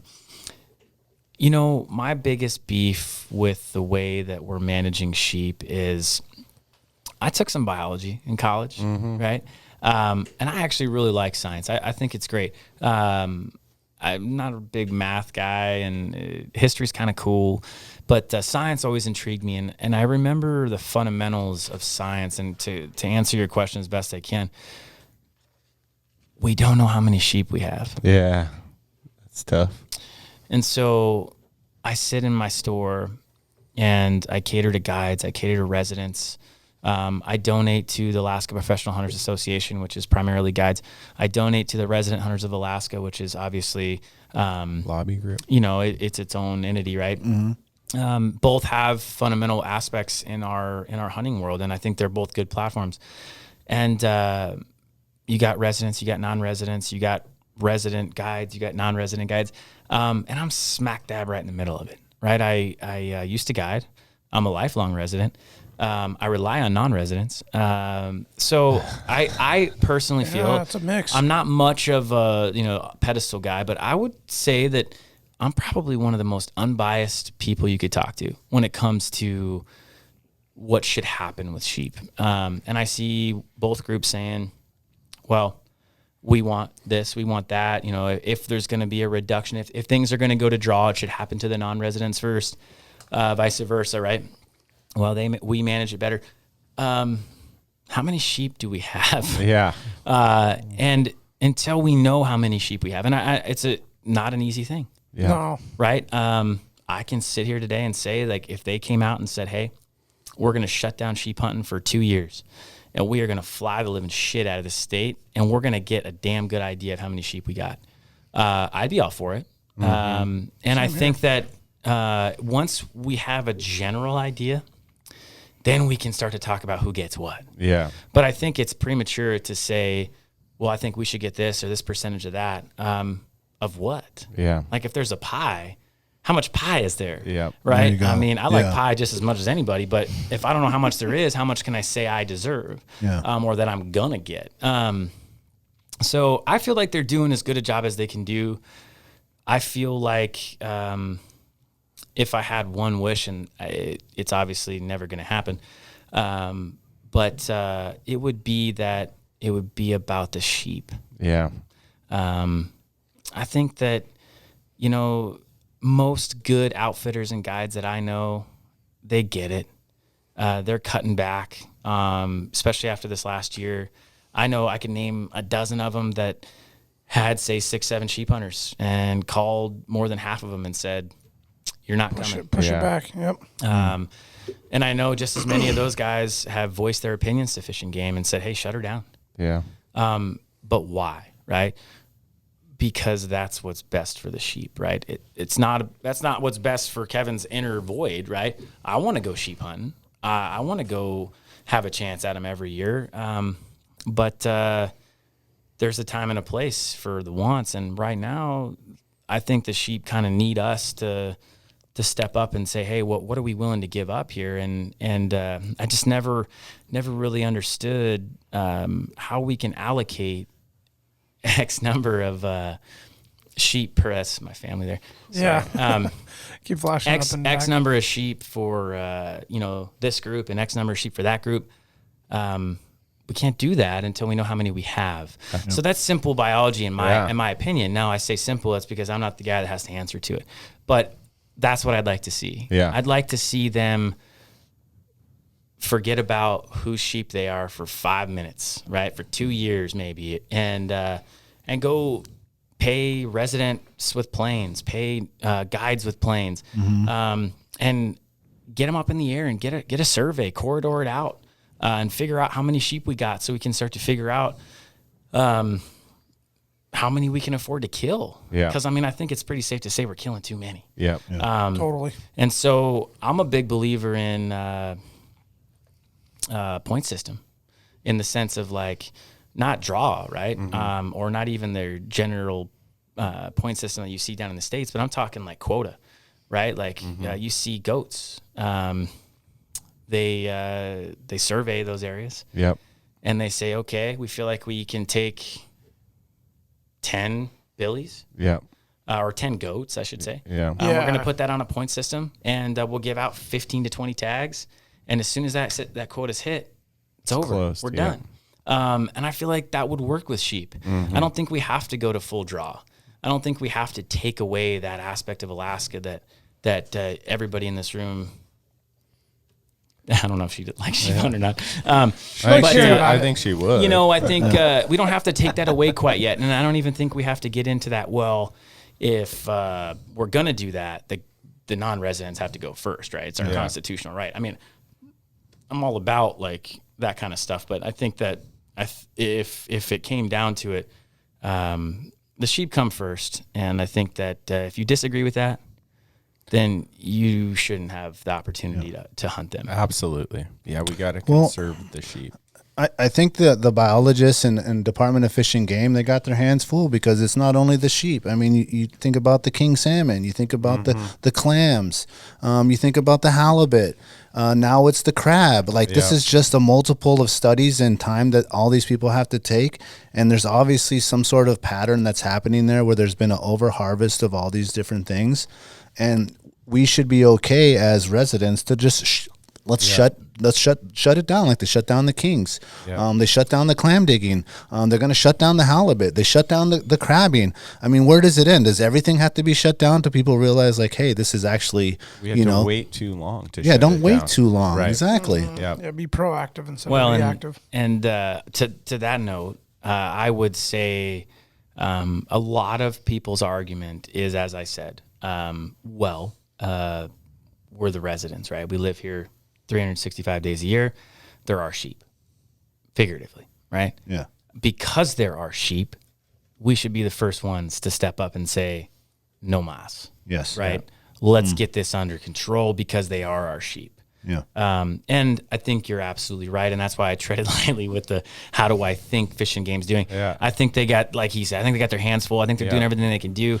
But I can still have wishes, right? And I can still have ideas. Still have a thought on but it, I mean, yeah. you look at the way goats are managed, and that's probably one population in the state that's thriving. I mean, you'll talk to different people and have different opinions, but I mean, I don't think you can argue. Look at how many tags they opened up along the Kenai Peninsula. there's tons. Like, these goats are crushing it. Yeah. Right? They're built to just withstand. I mean, you can shoot things 5 times and they'll still stand there. Yeah. Yeah. But outside of that, look at how they're managed. Right? Yep. And I know- Shutting it down and to- for nannies that to be you take fair- 3 from an area or whatever for 6 Yep. years. Yeah. And to be fair, they're easier to survey because they generally live in the same spots. Yep. Yeah, stand out. Sheep do too. Yeah. Yeah. I mean, they move, but Yeah. and it's a broader. They live in more broader ranges. Yeah. But I also think that naturally, if we could come together, and I think that one of the reasons why I joined the Wild Sheep Foundation was because, just like a lot of people, I got to see what they do in Montana. You know, some of these like average Joe people get invited to go do sheep captures and be a part of the conservation aspect of it, right? To collar them and to be a part of these animals' lives. I thought that maybe would be what we would do with thin horns, you know, Yeah. Doll sheep. And it really hasn't been like that. I don't get to be a part of any study. I don't get to even really know what studies they do. And my biggest beef is we collar these animals, right? I mean, they collar sheep. They do sheep captures. They collar them. Yep. And they do surveys. They do surveys. They pay a lot of times it's guides, outfitters, air taxis, and they do surveys. They study hard, right? Yeah, I mean, they do a pretty good job, I think, in the main concentrated areas. Yeah. But they don't necessarily use the information. And that's the frustrating part for me is you hear about, well, you know, the Talkeetnas, they lost 9 or 10 collared rams 2 winters ago, or collared sheep in general. And then I hear from all my guide buddies, man, it's pretty thin out there. Yeah. And I'm just like a normal guy talking to a couple people I know. Yeah. Shut it down. Use the information, Yeah. right? I mean, nobody's clear. gonna sue you guys. So, and I mean, maybe you're right. Maybe they're getting pulled over here to do, you know, they've got the King situation that's out of hand. They got a lot of things going on, and I'm sure that's a big part of it. And I'm sure they've had these conversations. I hope they have. But man. ultimately, it's about the sheep. And the non-residents went to 1 every 4 here a couple years ago. Yeah, 3 years ago, I think. I'm more than happy to go 1 every 4. I think it would be. I think it'd be great. If we're 4 buddies and we all love to sheep hunt, what does it matter? Yeah. Yeah. Right. Yeah. And that's the problem. Is it's Totally. It's not about doubling down or tripling down or killing 4 rams. It's, hey, if we get 1 ram between the 4 of us and we got to hike together and a win, and win. shoot the shit and sleep on the mountain and freeze our asses Talk about off life and all everything. and we get to carry a ram out of here. That's a hell of a year. Hell yeah, it is. Yep. And I just think that part of it's kind of gotten lost. It's not gone. It's just it's gotten a little faded, A little blurred. And I think it's just going to be up to us to help Yep. clear it up a little bit. Yeah. You know, I felt this really this relentless feeling in my heart and gut of guilt because I took a sheep this year, and I felt like really excited and proud. And the experience I had with Chad and everything we went through and just learning more and more, being able to take a sheep. But now time has set in. I talked to a guide buddy of mine, and we talked about where I hunted and the Talkeetna range, and his guide buddy said it's finished. And I'm like, oh, I took a sheep out of there. And I was like, you know, we were talking about it, and he was like being really nice about it. But I felt like the conclusion of our conversation was like, I kind of feel like I was actually just part of the problem. Like I just took another sheep out of there that How old needed was it? to survive. Not old enough, actually, but legal. Yeah. Pretty typical Yeah. of that range. Well, I think if Right. more people have that feeling, Yeah. So like, yeah. So now that it's like all, thank you for asking, Kevin, because I don't mind being honest about it. Yeah. Because it looked like a dandy, and then it was a dandy to me, and then I took it in, and they're like, oh, and I'm like, I felt like I almost don't want to do this again. Like I feel like I don't want to kill another one. I don't even want to do it. Yeah. And I do, but now I have accepted that, like, okay, I need to look at this in a broader perspective of the long game.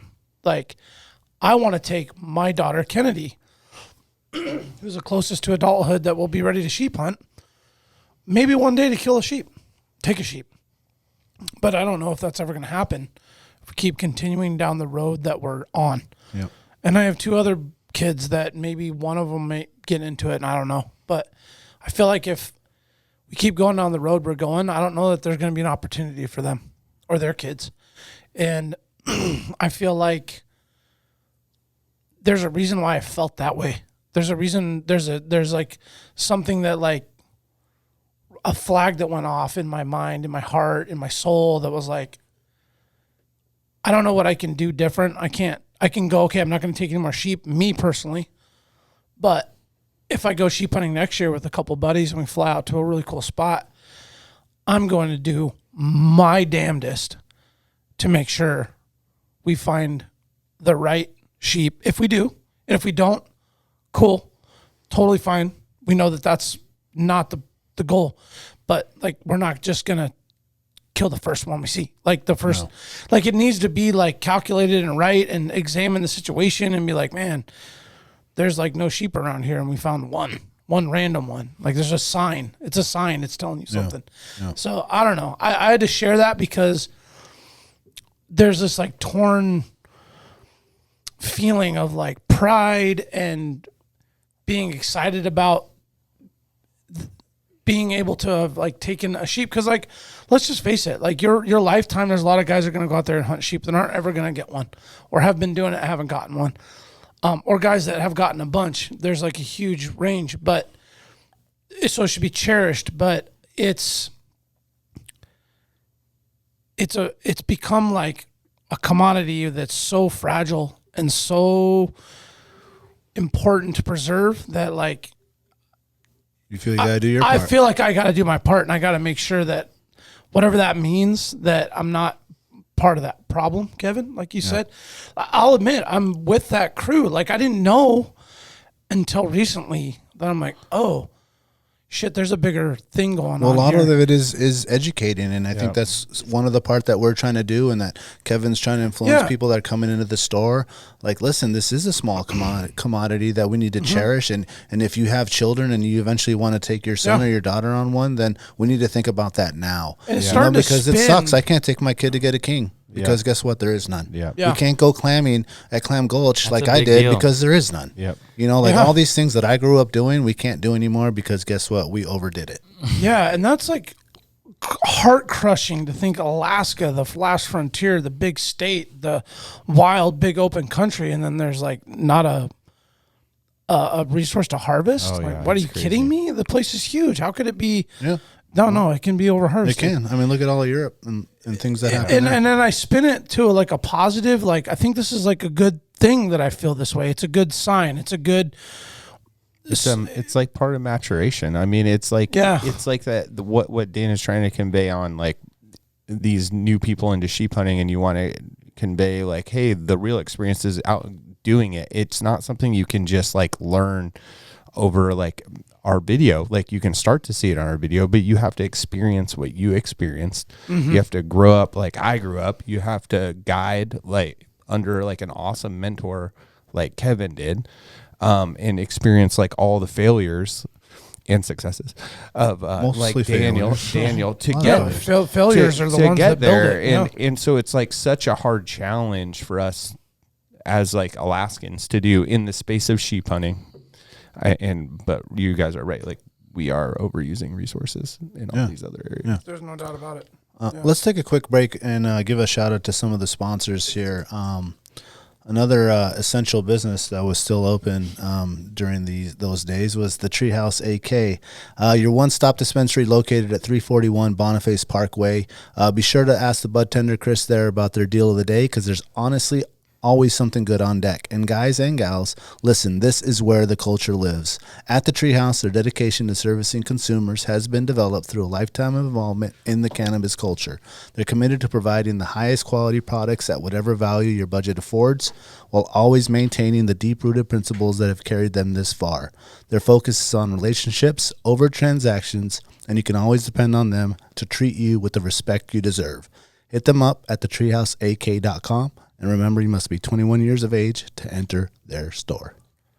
Serrano's Mexican Grill, my personal go-to for authentic Mexican food. It's Anchorage's own new generation of cocina. Recipes are inspired by their rich heritage and family know-how. All their ingredients are made in-house. They have a new tequila bar at both locations now, Tudor and Northern Lights. I recommend the Mezcalita. Follow their food truck location on Instagram and check out their daily specials at serranosmexicangrill.com. Tailored excuse me, flummy tonight, boys.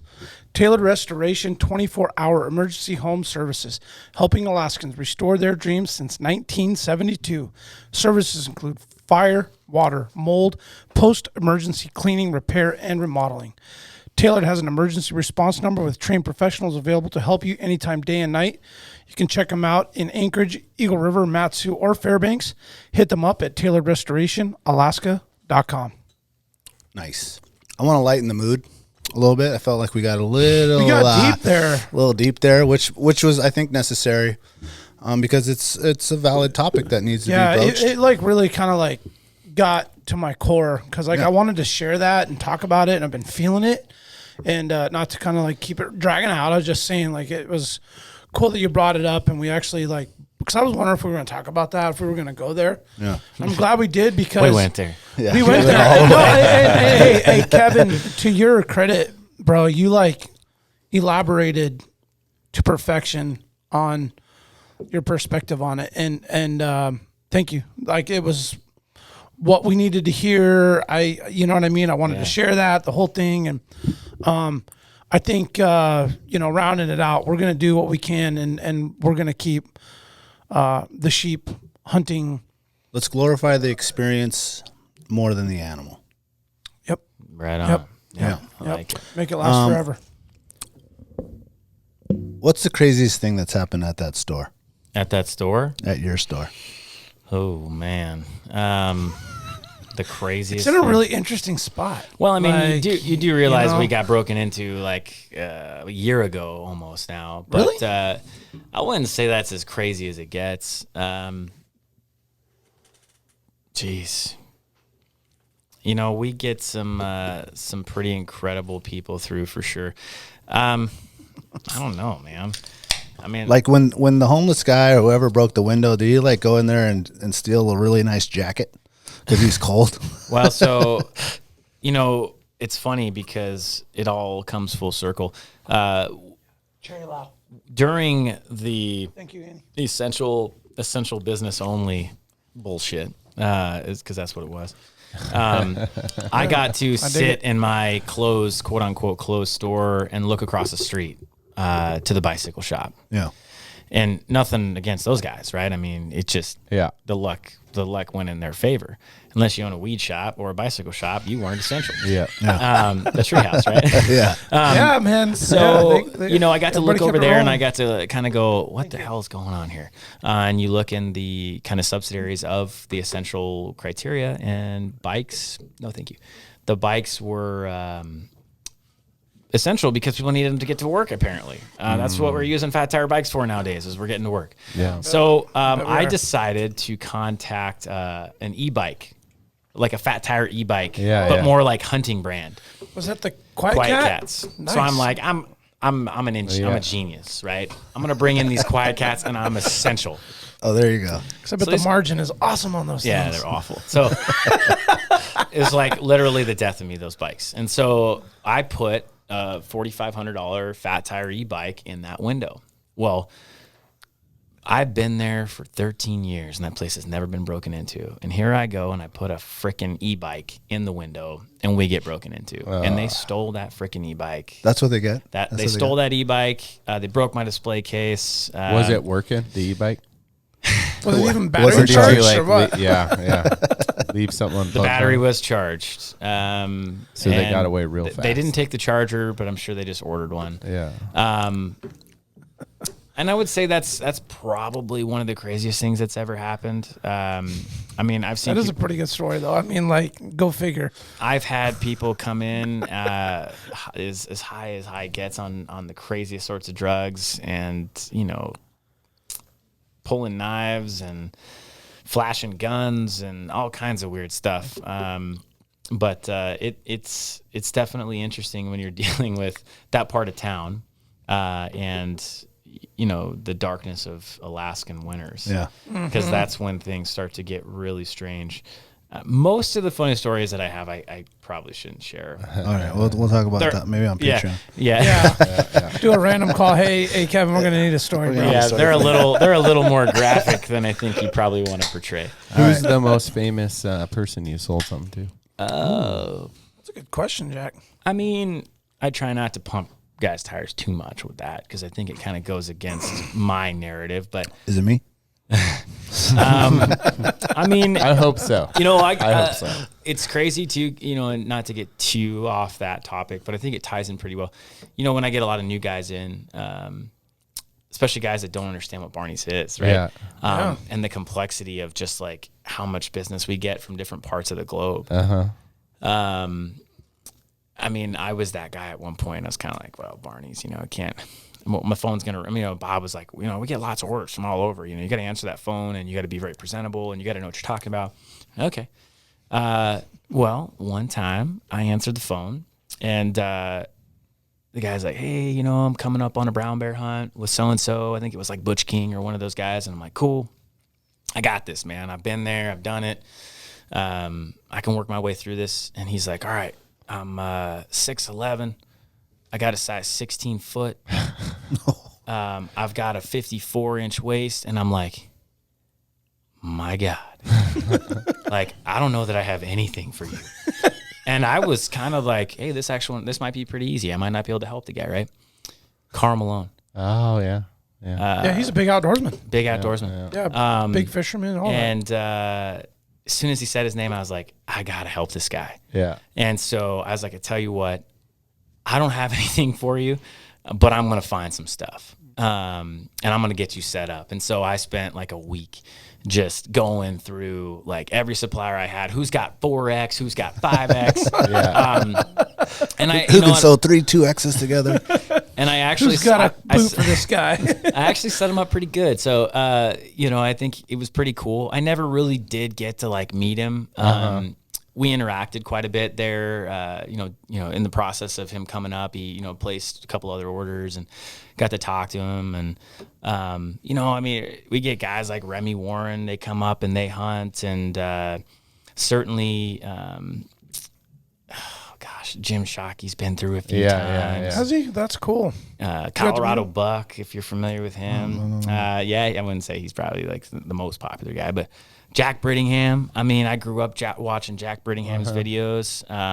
I've met him down there at some of our Safari Club shows. He walks up with his son, and it's kind of surreal because it's like, and of course down there at those shows, you see Shockey all the time. And you still do the shows? You guys still go every year? Well, I mean, we didn't last year because of the COVID, right? Yeah. But they're on again this year, so we'll be back down there. So yeah, it's definitely it's pretty impressive how small of a community it really is. Oh wow. You think you watch these guys on these TV shows and things like that. I mean, they're people just like we are, and they just want to go hunting. Yeah. And it's exactly what we'd be doing if we had a ton of money. Yeah. And they probably work pretty hard for their money too. So yeah, we get quite a few guys through, and I'm sure there's guys that I didn't even recognize. Sure. I'm not much of a TV guy, especially since I've had kids.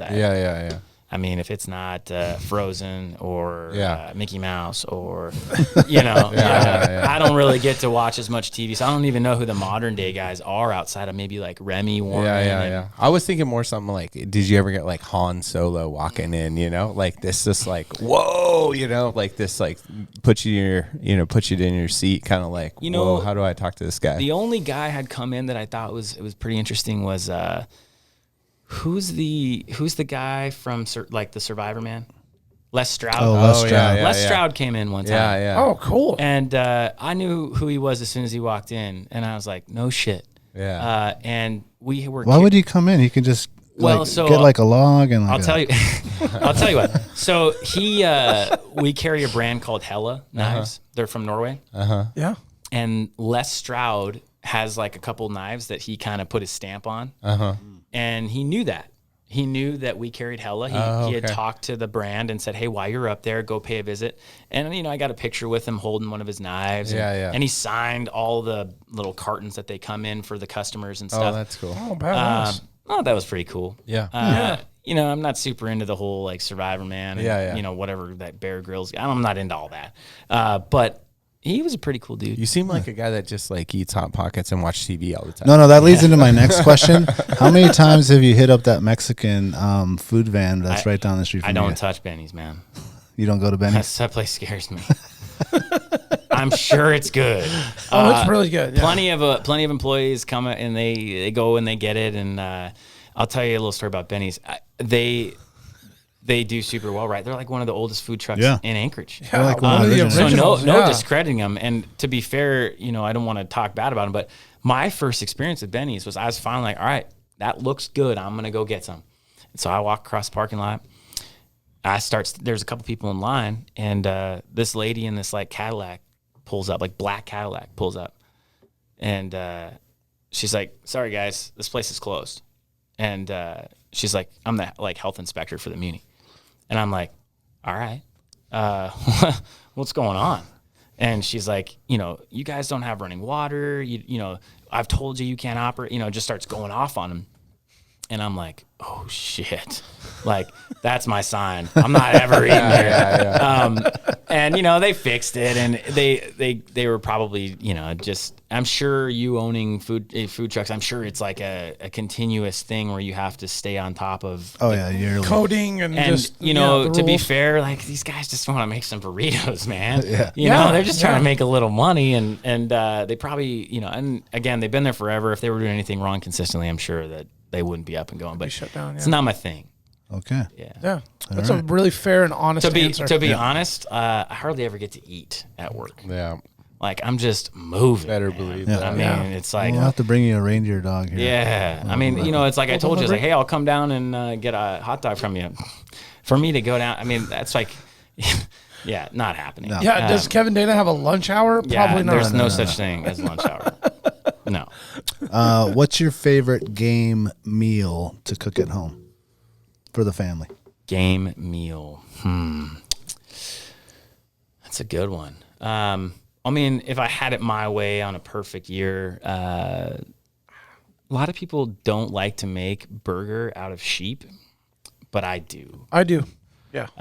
And I like to do like an Anaheim pepper stuffed with cheese and form a hamburger patty around it. Oh, so it's like on the inside of it? Put it on the Traeger. Yeah. Toast the bun a little bit. Yeah. That's one of my favorite like wild game meals. Outside of that, with kids, you know how it is. It's like it's a lot of pastas and chilies and mixing the moose meat, mixing the deer meat. Hot dogs. Are you a mayo guy? Mayo? Yeah. Like. Do you like it? Mayonnaise? Yeah. Yeah, I like mayonnaise. I know. Thank you, Kevin. Everybody loves mayonnaise except for you. I don't You're like trying to find that one friend. I'm looking for a friend who doesn't like mayonnaise. I don't like Miracle Whip. Yeah, Miracle Whip is disgusting. I don't like it. It's disgusting. It is disgusting. Like, what is that shit anyway? I don't know. It's like, does it even have eggs mixed in it? I don't know, but I don't like it. I think that's the difference, Brandon. I think it's it's like a vegetable oil. It's not eggs. It's like an oil instead. It's not good. I would eat it if I was like trying to survive. Yeah. Yeah, it's But gross. No. All right. Real technical question, which I'm sure you get asked at least once a week. Merino or synthetic? Oh, that's an easy question. I mean, they both have their properties, right? So we'll get into my drone like spiel, right? As the industry has shown, obviously most things have switched to merino, right? And I think that when you look at the core principles of merino, I mean, they come from merino sheep, which are a completely different breed of sheep. I think a lot of people don't understand that. So mainly they live in New Zealand. And if you know anything about the New Zealand climate, it can be anywhere from sub 20 Fahrenheit to 100 above. And these sheep live in that wool in both conditions. So what I think naturally we think of with wool is we think that wool is going to make us too hot, right? It's too hot. Well, merino is actually really good at cooling you down when you need to be cooled down and keeping you warm when you need to stay warm. And that's probably one of the main properties, I think, of merino that people don't understand. Naturally, one of the main positives over a synthetic is going to be that it's naturally antimicrobial. So you can wear that same shirt for, 5, 6, 7 days, maybe even just one T-shirt the whole entire 10-day sheep hunt, right? Is it going to be a little funky? Sure. But that's the main advantage of a wool product over a synthetic. On the opposite side of it, synthetics are going to dry quicker, which is a big one, right? I mean, if there's a complaint about merino, it's that it just doesn't dry very fast. Yep. So in that sense, synthetic's going to crush it, out of the park. Especially you look at some of these synthetics that are treated with like a polygene, antimicrobial treatment. It can kind of start to bridge the gap. I still don't think that you get the time out of a synthetic in terms of the overall odor perspective, as you will a merino product. And then you see the happy medium, and that's you see companies starting to blend merino, right? Yep. So they're starting to take merino wool and blend it with synthetics. And to be honest, the main reason they do it is not the reason you'd think. At least that's my opinion of it. Strength. Merino wool is not very strong. So you start to see people come in with this $100 merino wool shirt, and it's got holes all over it. Yep. And it deteriorates. And we don't have moths. Yep. Right. And so what you start to see is that 25% somewhere in there. Generally, they blend it. Sometimes you'll see it only in the high stretch areas. And that's kind of a cool concept. So I don't really know that there's the right answer in that sense. I just think it's more of a personal thing. We sell mainly merino wool stuff because I think that it's gonna fit the broader spectrum of people. But I definitely think that synthetics have their place. It's just I think the game that Under Armour started. Really the pioneers of synthetic fabrics. We all know what happens when you wear an Under Armour shirt for like a day, like an hour. You smell like a dumpster. Starts to And smell. you can't wash it out. Right. Yeah. I mean, it does wick moisture really well. It does dry out out really fast, well. yep. But good grief, right? It just stinks. And so that's where merino came in. Now, of course, you go back to the days of like Capilene Polypro. Those are your synthetics, right? That did a lot of the same stuff Under Armour did. Under Armour just took it to the next level. Yeah. Was that like Climb type stuff back then? The polypropylene type? Sure. Yeah, I would say. Climb anything and outdoors. They were yeah. just using it for like a longer trip. But it just stunk. But as we know, with that crowd, they don't mind smelling. Yeah. Right. Yeah. Girdwood crowd? Just saying. Just saying. Yeah. So what do you that's a think good point. about this whole concept that merino wool and wools, like when they're wet, they keep you warmer? Is that something that you get on board with or no? I think the better statement would be that it is still warm when it's wet. Yeah, sure. And I think that, yeah, sure, there's something to that. I mean, but I think that's almost a different type of wool. I mean, I've used merino wool forever, and I feel like it does a pretty good job at it. But I think that where that kind of comment comes from is the boiled wool, right? Yeah. Your Filson wool, your Woolrich. Pendleton, Woolrich, The scratchy right? wool. The old Super school, scratch. like if this gets soaking wet, I wring it out. and I put it on, and you can't replace that. Yeah. Right.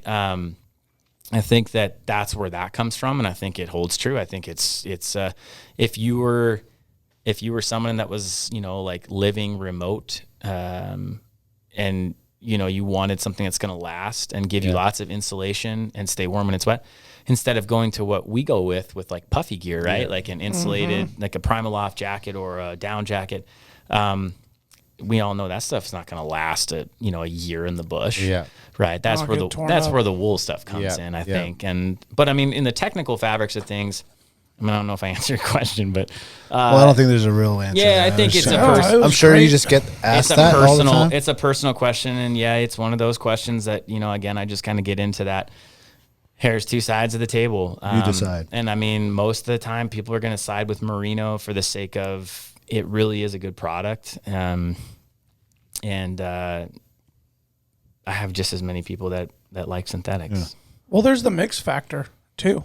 Yeah. I mean, my first knowledge of merino wool was from Kevin at at Barneys when we were going on our first hunt in the mountains in 2016, and I got a mix of some merino. I got a merino wool T-shirt that I wore this last weekend. It was a First Light T-shirt. I love. And this last trip I went out, Prince William Sound, wet. Layering is a big aspect of it because there was big spikes in temperature. There was like cool in the morning, got up to 40 something during the day and wet, and then dropped back down to maybe like 30 something in the evening. So I can say that I personally had a merino T-shirt, I had a synthetic long sleeve with a merino over it and a merino hoodie over that got drenched between sweat and actual rain because I hiked out with over 100-pound pack and I didn't want to wear my rain jacket because I was just going to be sweating profusely with or without it. I just decided I'm just going to rock this thing, the layer I had. And I mean, there couldn't have been any more of a direct field example of the gear getting soaked and how long it retained its heat. And I can tell you right now, that merino wool is why I stayed warm as long as I did once we got back to the boat. And then I stopped moving. And then it was half hour that I was like, holy shit, I got to get this stuff off. Yeah. Because the rest of the guys jumped in the boat and I was still dealing with meat and shifting shit around and doing the whole thing. Then I got inside and I was like, oh shit, I'm starting to get cold. But it took like a half an hour. And I contributed 100% to that soaking wet merino that retained my body heat on it. But I felt like there was this perfect balance of having that synthetic that kind of wicked it away and then soaked into that merino that stayed warm, that kept me at this perfect. I mean, I could have still gone for another hour or two out in that shit. Yeah. But I contributed to that gear that just regulated my heat and the moisture and all the stuff. Again, the blend. I had a pant that was a mix of polyester merino and then the shirt and then the socks and then everything. You can't really know what is better. It's you got to buy every product, try it out in different scenarios and different temperatures and different seasons and different times. And then your culmination of data that you collect is well, I actually don't really have an answer. It's it has its own application or fitment, right? I know. I think I just I just muddled it up even worse. Now nobody knows what to do. No. All right, but no. They just need to go outside. Yeah. People need to go outside. Hey, man, use what works for you. And use what you got. Use what you got. I did pull up these sheep though. Look at these things. The merino sheep. Yeah. Oh yeah, those are crazy. Yeah. Some cool little little wound up little horns that stick out. A question that we ask almost everyone, what is your go-to sleeping bag? Sleeping bag? Yeah. Easy. Synthetic bag. Synthetic bag. Yeah. I'm an odd duck, man. I mean, my personal favorite is Kifaru's slick bag. I think they make the best synthetic bag on the market, hands down, from a weight to warmth ratio, compressibility. you want me to go into like? No. We don't. Brandon, can you take over? Yeah. Oh, that's what I'm would. all ears. Like, you want to go full geek on synthetic bags? Let's do it. These down guys, I'm like, yo, y'all are tripping.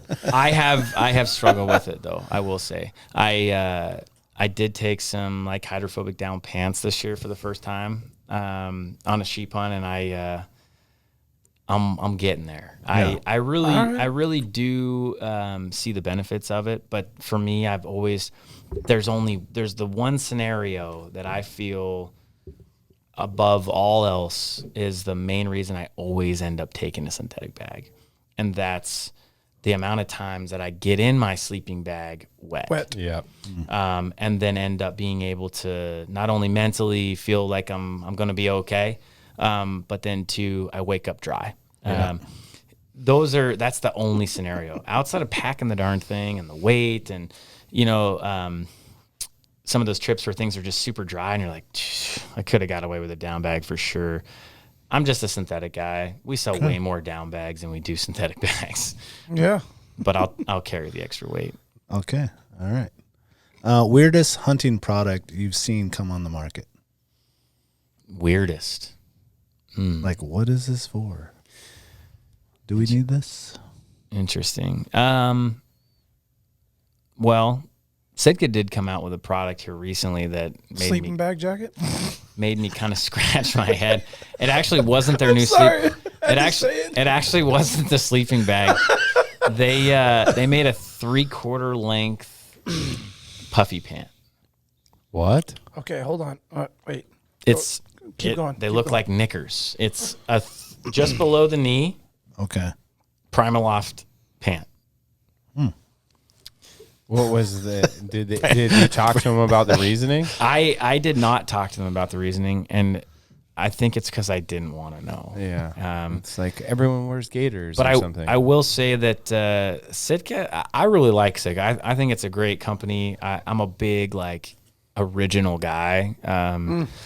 They were one of the originals, and I know their story, and I may not like where they are today, but I just like them as a company, and I think that they make a lot of cool products, but they're one of the companies that every now and again they come out with something, and I'm just like, we're going to change things up here. Interesting.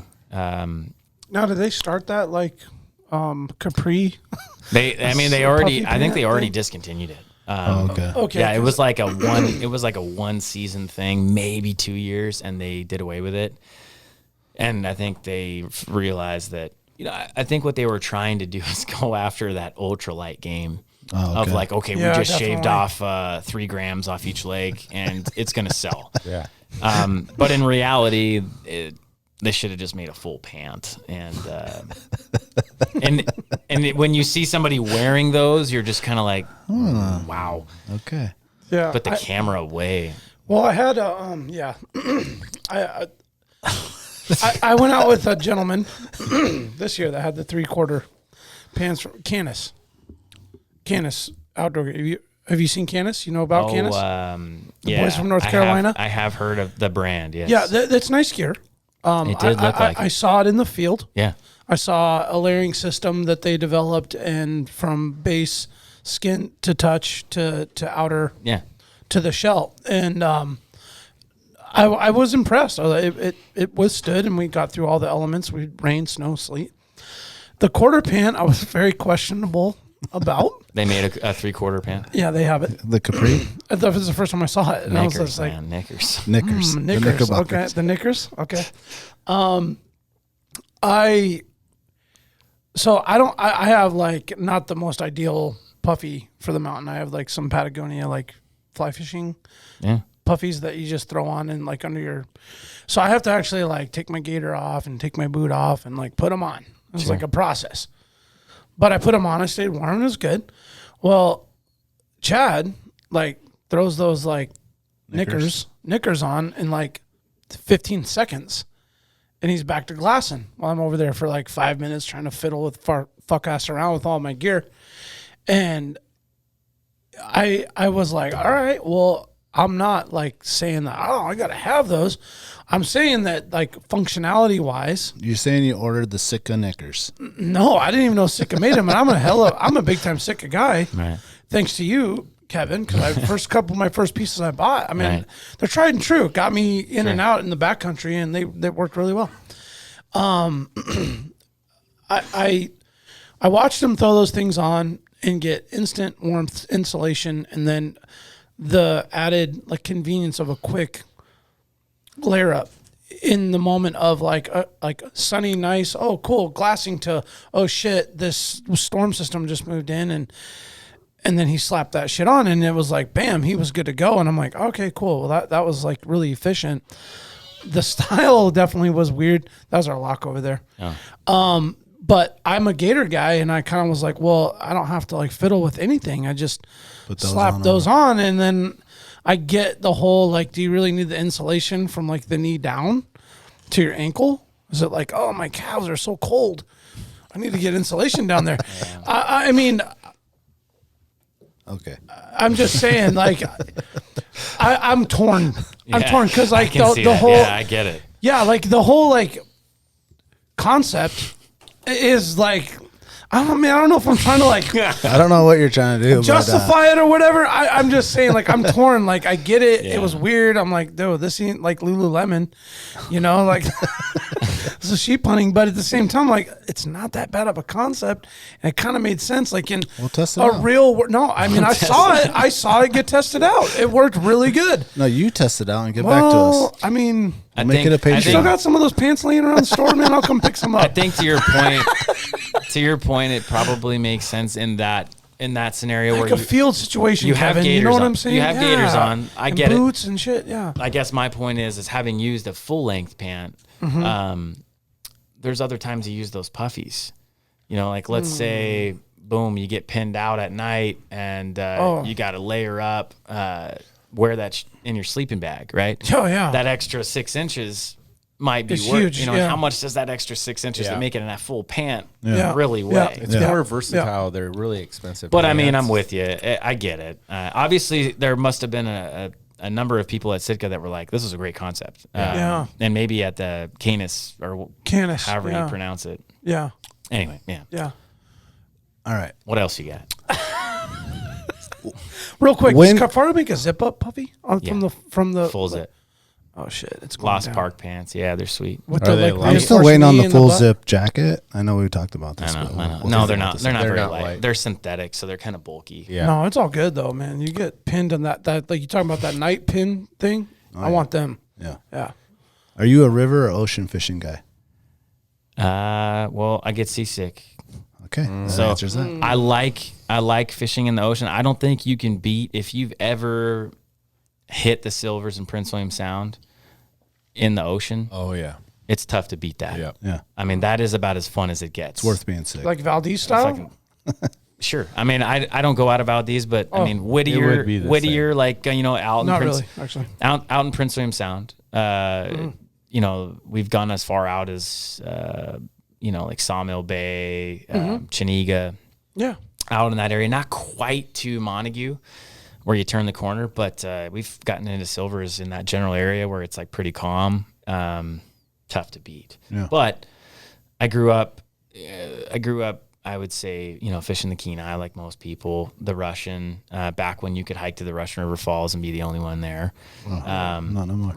And so I really like river fishing. That's always, and quite frankly, I like lake fishing too. Yeah. Yeah, I mean, I got a cabin up off Lake Susitna, you know, pulling lunker lake trout through the ice is pretty badass. I want to go out there and do a little yeah. drilling with Heck you. yeah, man. Yeah. Get Yeah. the kiddos out there. There's some just Goliath. I mean, and those lake trout are 35, 40 years old. Some of those big boys. I mean, just ancient. And nobody really keeps them, right? But I don't know. I like it all, man. Yeah. Right on. I just don't like getting sick. Nobody does. I don't like that, like, know, man. just That's like the thing. swells and just like, Yeah. it's not fun. All right. Last question. When or if does Barney's have a sale so that everyone that's listening can come and buy a new product? Sure. Interestingly enough, you know, getting stuff has been challenging, right? And I think that it's always good for a store to have sales just because there's always going to be certain people that just maybe, you know, that they could really afford to save, you know, 10, 15% or whatever it might be. So we're going to have one at Christmas. Let's call it, for the sake of this podcast, because I hadn't really thought about it, let's call it December 1st through the 15th. Okay. That would be our store-wide sale. All Caprice. And it's all, yeah. I'll be knocking on the door when you open. Let me get those Capri's right there. But yeah, the challenge would be, of course, you know, some of the more popular Christmas stuff we're a little low on. I mean, just productions and things like that, and getting things has been such a challenge. I mean, I don't know if anybody has dealt with it. And I mean, if you have in your business, but every day. I mean, a lot of I was telling you, a lot of our ski stuff is freaking, I mean, 2-3 months behind. And it's not because the product's not made. It's because the ships are sitting outside in the ocean. Oh yeah. And 2 months out. Yeah. I mean, it's nuts. It's absolutely chaos, but we're not going to talk about that. No. But yeah, I would say for our next sale, December 1st to the 15th. Okay. Yeah. All right. Kevin, thanks for coming on. Absolutely, man. It was a pleasure. If you haven't been to Barney's, it is off of Northern Lights across from the bicycle shop. What's the actual address? 906 West Northern Lights Boulevard. All right. You can't miss it. If you're not a Patreon member, go to patreon.com/Alaska Wild Project and sign up there. Leave us an Apple Podcast review. Hit up our website for merch. We might actually have some of that merch coming to Barney's. We'll talk about that a little bit later. Heather's Choice promo code Alaska Wild if you're trying to get 15% off there. And leave us a comment, hit us in an email, and stay wild, Alaska. You remember my speaking to you of what I call your overcautiousness. Are you not overcautious when you assume that you cannot do what the enemy is constantly doing? The Alaska Wild Project podcast is brought to you by the following sponsors. The Bait Shack, located on Ship Creek upstream of the bridge. Can't miss the bright red shack. They are the go-to fishing gear rental and guide service on Ship Creek. Tight lines and fish on. Come hook into the action with them. Hit them up at thebaitshackak.com.